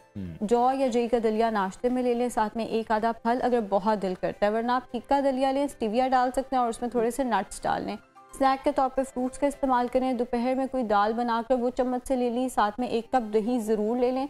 रॉ वेजिटेबल सैलड आपका होना चाहिए। शाम को 5 से 6 बजे के करीब दूध का ग्लास या फ्रूट्स इस्तेमाल कर लें। रात में आप ज़रूर 1 रोटी खाएं। अब मैं पूरे अपने डाइट प्लान पे कहती हूँ रात को रोटी ना खाएं, रात को आपने बेड पे जाना होता है। अपनी डाइट इसमें इसलिए ताकि आपकी रात को अगर शुगर लो होती है, फिर आप उठ के फ्रिज में जाएंगे और फ्रिज में जो गलत चीज़ पड़ी आप उसका इस्तेमाल करेंगे।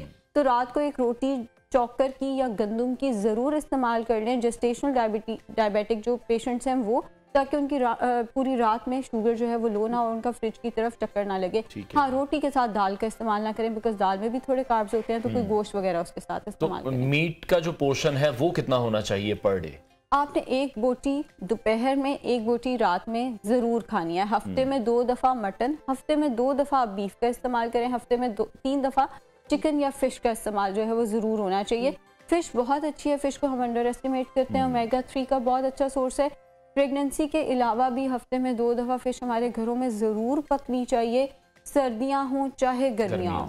तो प्रेगनेंसी में तो इसका इस्तेमाल और भी होना चाहिए, एक बोटी करके ट्वाइस अ डे। एंड अंडा प्रोटीन का बहुत अच्छा सोर्स है, तो नाश्ते में आप अंडे का इस्तेमाल कर लें। ठीक है डॉक्टर साहब, जब बच्चे मदर फीड पे होते हैं बाद में आफ्टर डिलीवरी, तो माओं को तब किस किस्म की ग़िज़ा का इस्तेमाल करना चाहिए, कौन सी चीज़ें अवॉइड करनी चाहिए? अक्सर वेट लॉस के लिए अक्सर माएँ, मुझे भी बहुत सारे लोगों ने बताया था पानी में ज़ीरा डाल लें या सौंफ डाल के, इससे वेट लॉस भी होगा। फिर हम देखते हैं कि उसकी चूंकि गर्म तासीर, वैसे आपने तो उसका पहले आंसर कर ही दिया, लेकिन बहुत सारी ख़वातीन बहुत ज़्यादा गर्म पानी जो इस्तेमाल करती हैं, उस हवाले से अगर थोड़ा सा आप गाइड करें। जो ज़ीरा है ये ना सिर्फ वेट लॉस के लिए अच्छा है बल्कि फीड भी बढ़ाता है, तो अगर आप बच्चे को लैक्टेट करा रहे हो तो ये बहुत अच्छा है, लेकिन जरूरत से ज़्यादा नहीं ना। 1/4 टीस्पून सफ़ेद ठंडा या गर्म किसी भी फॉर्म में लिया जा सकता है, किसी भी फॉर्म में लिया जा सकता है। 1/4 टीस्पून सफ़ेद ज़ीरा, 1/4 टीस्पून सौंफ। अगर आपको वहम है कि ज़ीरा गर्म है तो सौंफ ठंडी है, फिर उसके साथ 1 चुटकी अजवाइन, इससे ज़्यादा नहीं, और 1 चुटकी ही मेथी दाना। रात को 1 लीटर पानी में भिगो के रख दें, 1 गिलास उठकर पिएं, बाकी थोड़ा थोड़ा करके पूरे दिन में फिनिश करें। अगर आपने इसको गर्म करना है तो इस तरह से गर्म करना है इसमें से धुआं ना निकले। अगर आपने इसको माइक्रोवेव किया या उबाला है और इसमें से धुआं निकल आया तो फिर ये तासीर में, जिसे हम कहते हैं, फिर जब ये डाइजेस्ट होगा ना तो ये थोड़ी हीट प्रोड्यूस करेगा। जब ये डाइजेस्ट होकर हीट प्रोड्यूस करेगा उसको हम कहते हैं जी तासीर इसकी गर्म हो गई। वो गर्म तासीर नहीं है, फिर उसकी जो डाइजेशन का मैकेनिज्म है वो थोड़ा सा डिफरेंट हो जाता है। उस तरह से उसको इस्तेमाल नहीं करना है। ये न्यूट्रास्यूटिकल राउंड डे इस्तेमाल करें। अब आपने पूछा डाइट क्या होनी चाहिए, नाश्ते में आप वही दलिये का इस्तेमाल कर सकते हैं, या आप ब्राउन ब्रेड, अंडा और साथ दूध का ग्लास जरूर। कैल्शियम इंटेक अपना बहुत अच्छा रखें। अगर आप फीड करा रहे हैं, बिकॉज आप बच्चे को दूध दे रहे हैं, आपको अपना कैल्शियम या आपकी अपनी हड्डियां भी जो हैं वो उससे कमज़ोर हो सकती हैं। फिर दोपहर में स्नैक के तौर पे, आफ्टरनून में स्नैक के तौर पे फ्रूट्स का या दूध का इस्तेमाल करें। आधी रोटी दोपहर में, आधी रोटी रात में, ताकि आपको दोनों टाइम रोटी भी मिल जाए, आपका पेट भी भर जाए और आपका वेट भी ना बढ़े। लेट नाइट भूख लगे तो दूध का ग्लास। ठीक है जी, thank you so much doctor Ayesha Nasir हमारे साथ इन कॉन्वर्सेशन थी, और एक मुतवाज़न ग़िज़ा क्या होनी चाहिए माँ की ड्यूरिंग प्रेगनेंसी, इस हवाले से बड़ी अच्छी टिप्स दे रही थी। और इसके साथ ही अनवार एक छोटी सी ब्रेक ले लेते हैं, ब्रेक के बाद आपको दोबारा ज्वाइन करते हैं। स्टे विद अस।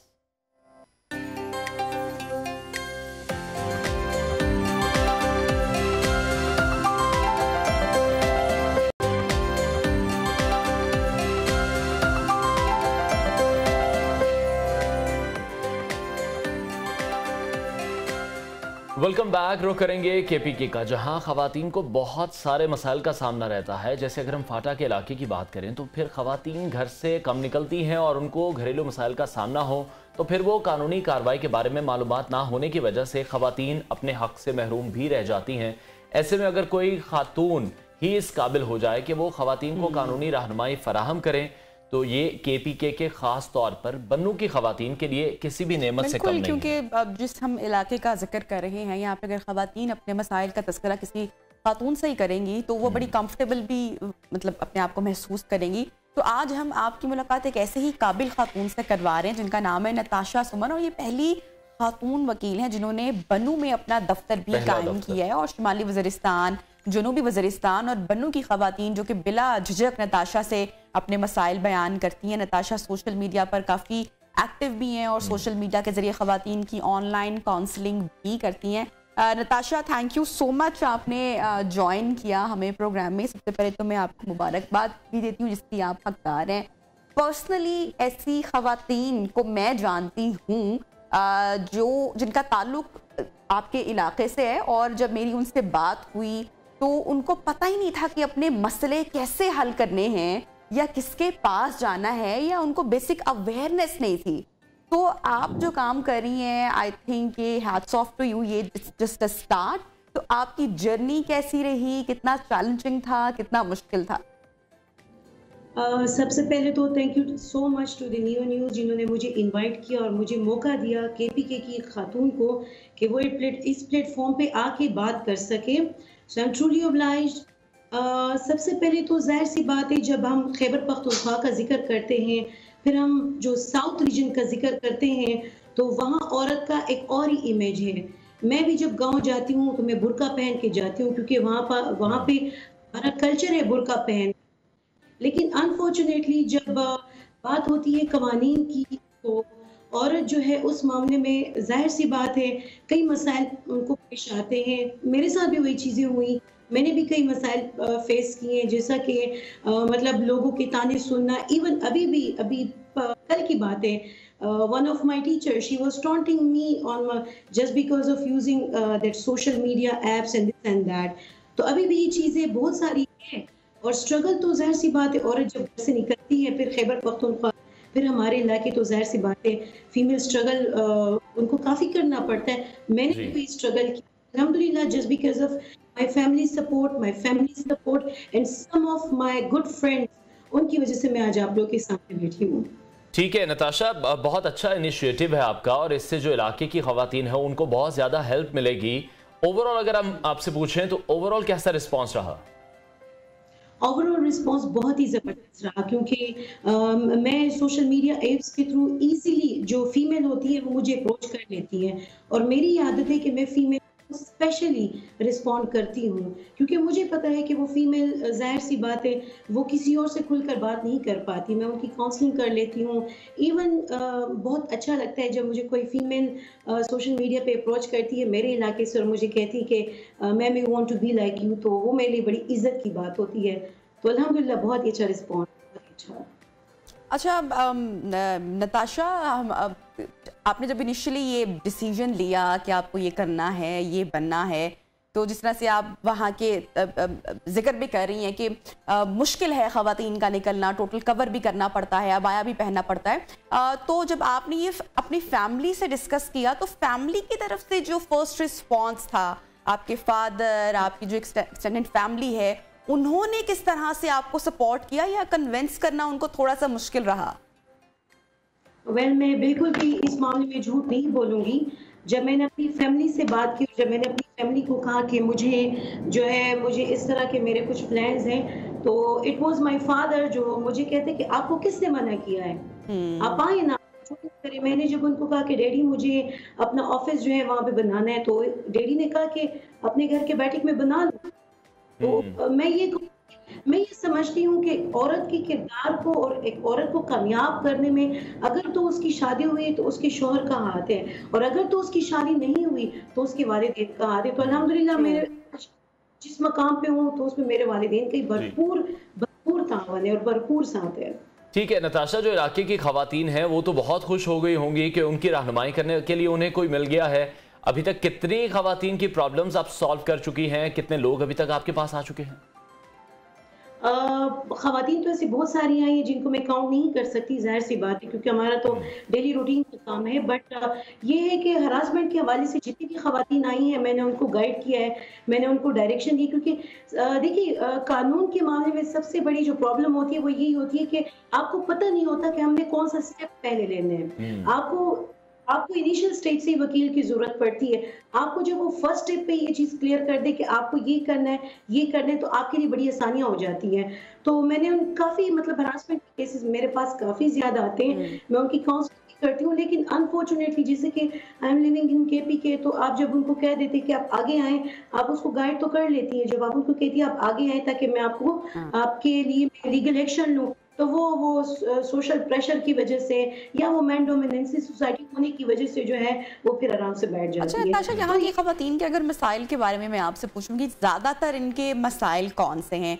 और सेकेंडली मैं चाहूँगी कि आप पश्तो में अपनी लैंग्वेज में एक पैगाम ज़रूर दीजिएगा यहाँ के लोगों को कि वो खवातीन को सपोर्ट करें। कोई आपकी तरह अगर बनना चाहती हैं, आगे बढ़ना चाहती हैं, अपने ख्वाब पूरे करना चाहती हैं, तो मैं ये पैगाम पश्तो में ज़रूर आपसे लेना चाहूँगी। Okay sure. जहाँ तक आपका सवाल है कि ख़वातीन के मसाइल कौन कौन से हैं, तो जहाँ तक सक्सेशन की बात आती है कि औरत को उसका हक नहीं दिया जाता, अल्हम्दुलिल्लाह हमारे इलाके में मैंने इस दौर में ऐसे लोगों के मुंह से भी ऐसी बातें सुनी है जो कि बिल्कुल पढ़े लिखे नहीं है, बट वो कहते कि नहीं, बेटी को हमने हक देना है, वो उसका हक है। या तो शादी जब होती है तो उस टाइम जो है उनको हम वो सारा हक पूरा कर देते। मैंने ज्यादातर जो मसाइल देखे, जहां तक अगर मैं बनू की बात करूं, साउथ वजीरिस्तान की बात करूं, नॉर्थ वजीरिस्तान की करूं, ओवरऑल साउथ रीजन को मैं रिप्रेजेंट कर रही हूँ, तो ओवरऑल साउथ रीजन में अगर मैं बात करूं, साउथ वजीरिस्तान, नॉर्थ वजीरिस्तान, तो हमारे इलाके में जो डाइवोर्स की केसेस है वो बहुत ही कम है, ऑलमोस्ट ना होने के बराबर है। लेकिन जब मैं करक की बात करती हूँ, जब मैं कोहाट की बात करती हूँ, या आसपास और इलाकों की साउथ रीजन में जो आते बात करती हूँ, उनमें डाइवोर्स रेशियो के मसाइल बहुत ज्यादा है, बहुत ज्यादा डाइवोर्स रेशियो के मसाइल है।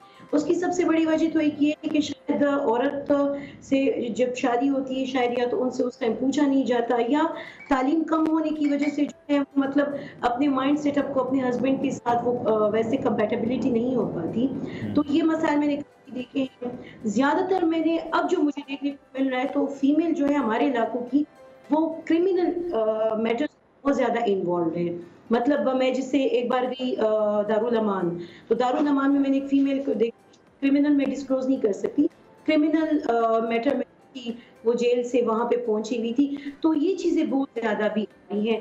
यस, एक और चीज जो कि बहुत ही अहम मसला है, जिसके लिए मैंने अपने ही इलाके में गांव में सेशन भी किया था, हरासमेंट। चूंकि अब वहाँ पे कोई पर्दा है तो वहाँ पे हरासमेंट बहुत ज्यादा, मतलब नंबर्स के लिए टीचर्स जो है वो स्टूडेंट को जो है वो ब्लैकमेल कर रहे हैं कि अपनी पिक्चर्स भेजो, क्योंकि वो पर्दे का इलाका है तो वहाँ पे औरत ऐसे नहीं आ सकती जिससे मैं बात कर रही हूँ। तो ये चीजें बहुत ज्यादा, हाई लेवल पे मैं अगर बात करूँ तो harassment, then divorce and criminal जो मैटर्स है वो बहुत ही कम रेशियो है फीमेल का।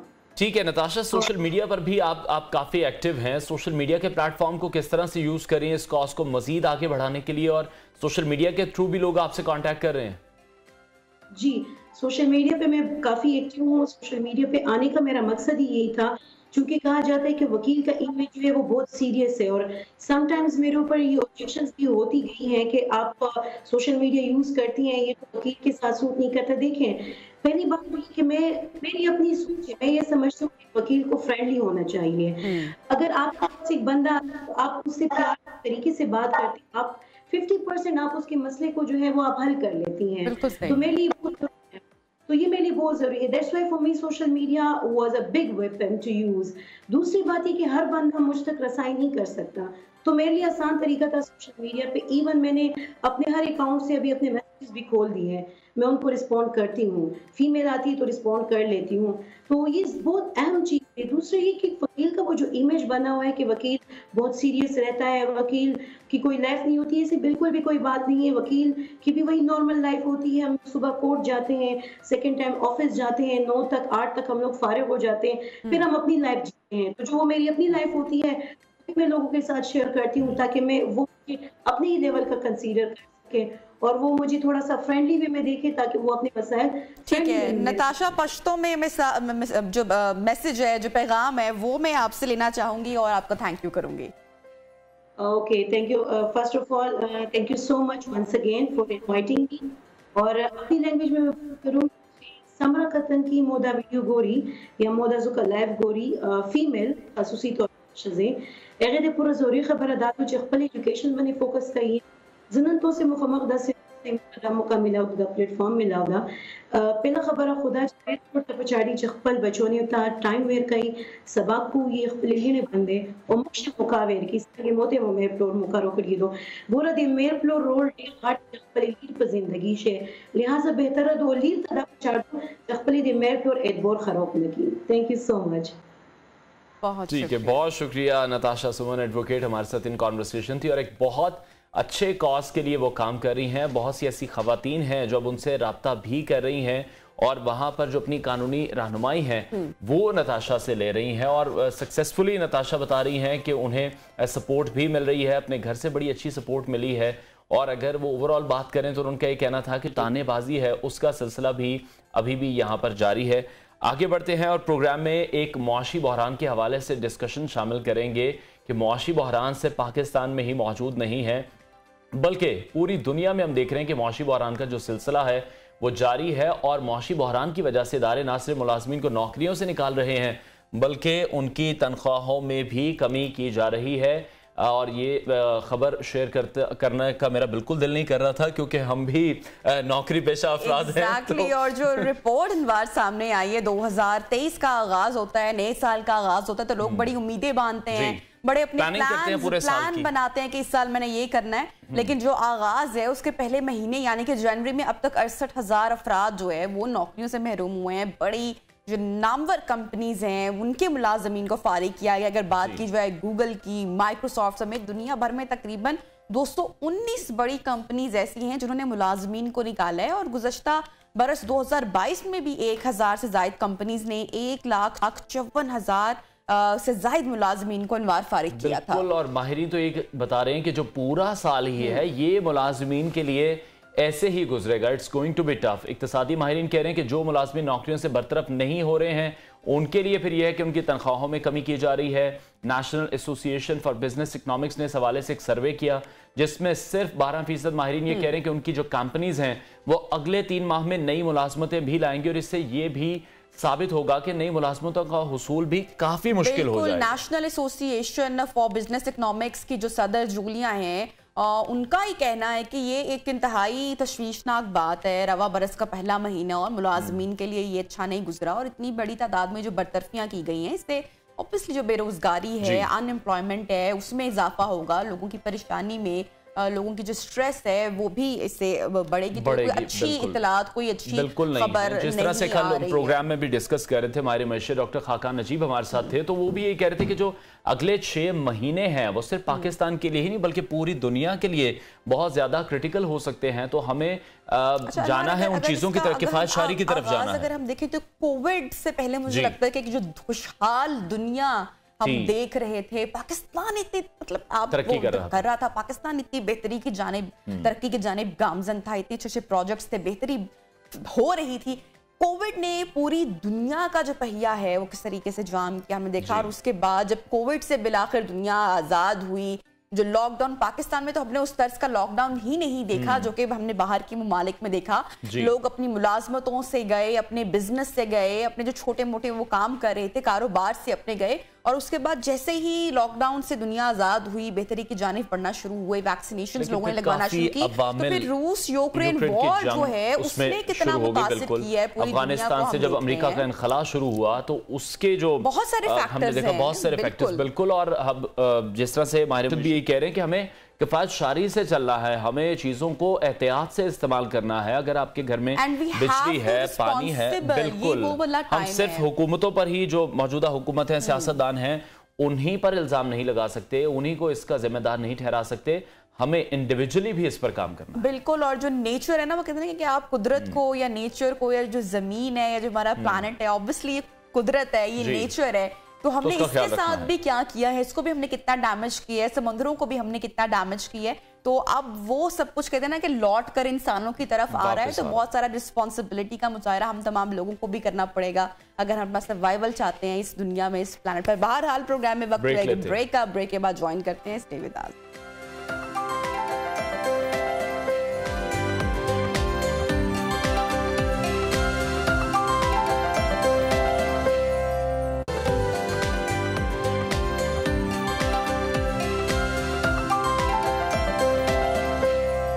वेलकम बैक नाज़रीन। तो खैबर पख्तूनख्वा के ज़िला से ताल्लुक़ रखने वाले यूट्यूबर और social media influencer Kabir Afridi से आज हम आपकी मुलाकात करवा रहे हैं। वैसे पेशे के लिहाज से तो ये ताजर है, लेकिन अब पाकिस्तान के चंद पसंदीदा सोशल मीडिया इन्फ्लुएंसर्स में शामिल हैं। अनवार इनके 40 लाख से फॉलोअर्स हैं और पाकिस्तान के कोने कोने की सैर करवा रहे हैं जनाब। और सयाहत के हवाले से जो वीडियोस हैं वो बनाते हैं, सोशल मीडिया पर अपलोड करते हैं। कबीर पाकिस्तान के मशहूर सयाहती मकामात के अलावा जो कबायली अजला हैं ऐसे सयाहती मकामात में भी जाते हैं जो कि लोगों की नज़रों से ओझल हैं।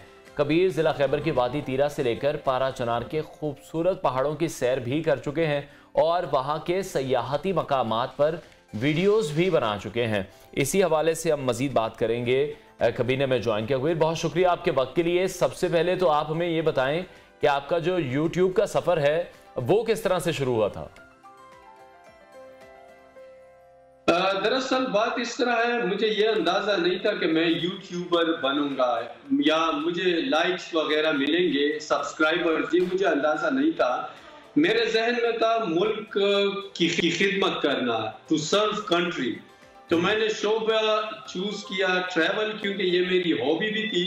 तो उस बेस पे मैं लगा रहा था, अपनी कौम और मुल्क की खिदमत कर रहा था। फिर बाद में मुझे कबीर, पाकिस्तान में वैसे तो बहुत सारी खूबसूरत सियाहती मकामात मौजूद हैं, आपको क्या लगता है कि वो कौन सी रीजंस है, फैक्टर्स जिनकी वजह से हमारे जो लोग हैं वो अब तक वो मुल्क की खूबसूरती उस तरीके से नहीं देख सके हैं?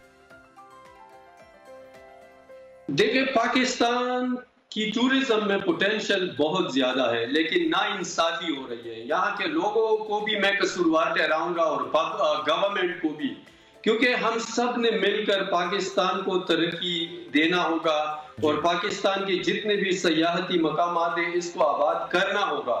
इसमें वाहिद हम किसी एक शोबे या डिपार्टमेंट को हम कसूरवार नहीं ठहरा सकते।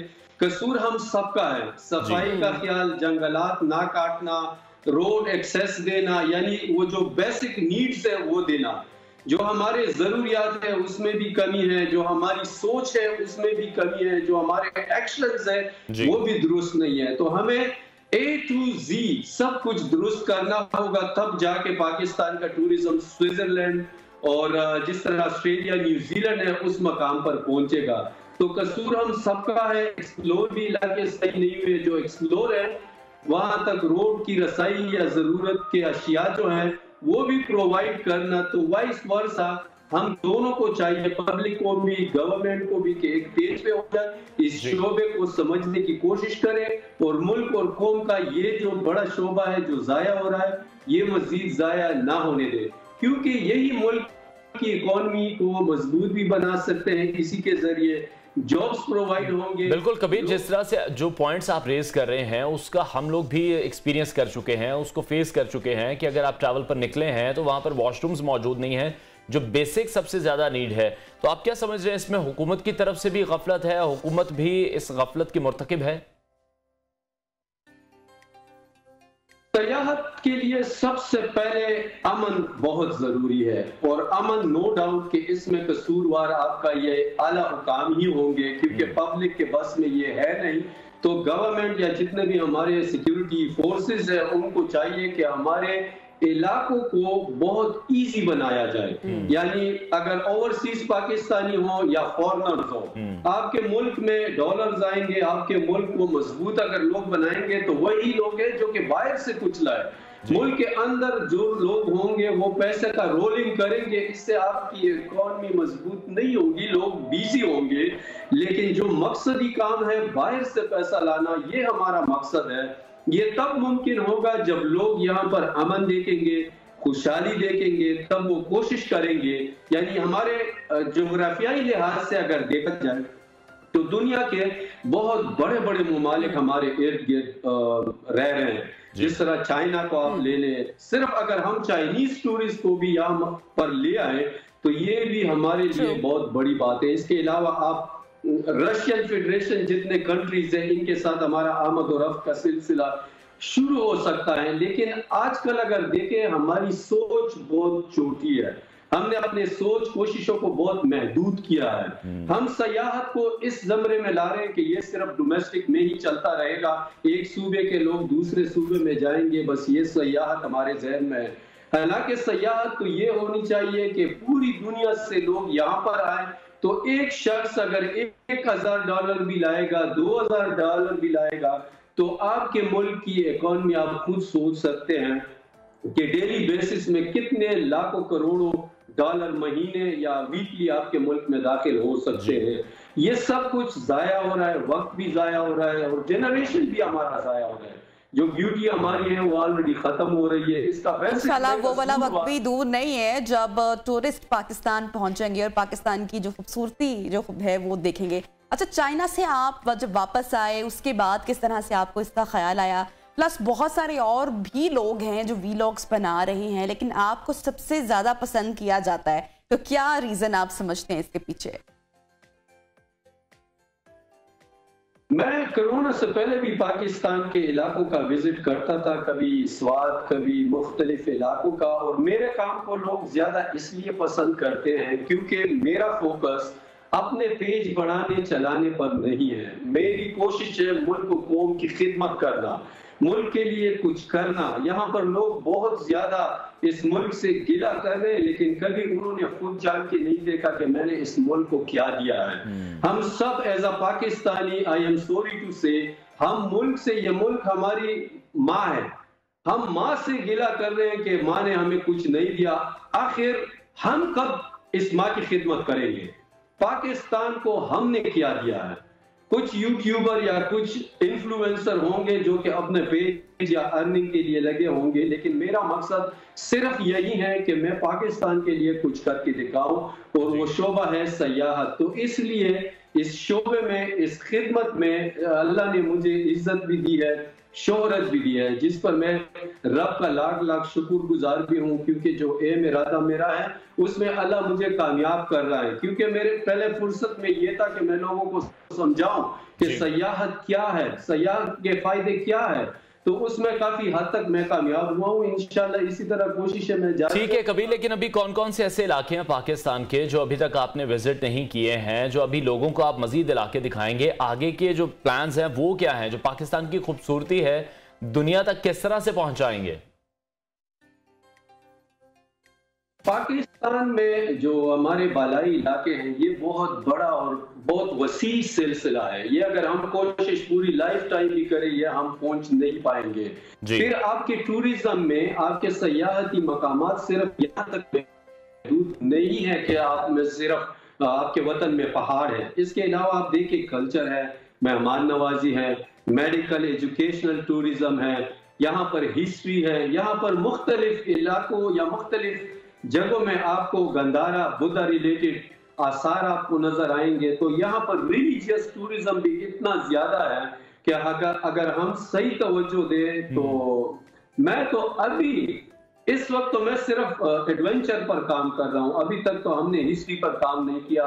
हमने मुल्क के जितने भी बाकी सयाहती शोबे हैं, सयाहत एक बड़ा शोबा है, लेकिन इसमें अंदर अगर आप जाएंगे और कैटेगरीज है, जिस तरह के मैंने मेंशन किया, हमने अभी तक तारीख पर काम नहीं किया, कल्चर पर काम नहीं किया, हिस्ट्री पर जो हमारे असासे हैं वो तो अभी तक अनएक्सप्लोर्ड है। तो हम चाहते हैं कि पहले पाकिस्तान में एडवेंचरस रिलेटेड टूरिज्म ये बढ़े, उसके साथ साथ हम ऐड करेंगे इंशाल्लाह ये बाकी जितने इससे रिलेटेड जो मजीद हमारे टूरिज्म को स्ट्रॉन्ग करेंगे। फिर बात रही हमारे बालाई इलाकों में, तो वो भी अलग से इतने बड़े बड़े नाम है। अगर आप स्कर्दू जाएंगे, भूंजा जाएंगे, स्वात डायरेक्शन में जाएंगे, दीर वगैरह, वादी तीरा, हमारे जो पहले कबाइली इलाके हैं ये सारे माला माल है। चाहे सयाहत का जो भी हुस्न हो, आबशार हो, सहरा हो, समंदर हो, पहाड़ हो, जंगलात हो, तो ये हमारे मुल्क में। ठीक है, बहुत शुक्रिया। ट्रैवल व्लॉगर कबीर आफरीदी हमारे साथ इन कॉन्वर्सेशन थे और बहुत ही उम्दा तरीके से जो पाकिस्तान की खूबसूरती है पूरी दुनिया को दिखा रहे हैं। बहुत सारे आइडियाज भी उनके पास थे। प्रोग्राम में वक्त हुआ है, कल मुलाकात करेंगे, इजाजत लेंगे, कल मिलेंगे। अपना ख्याल रखिए, अल्लाह हाफिज।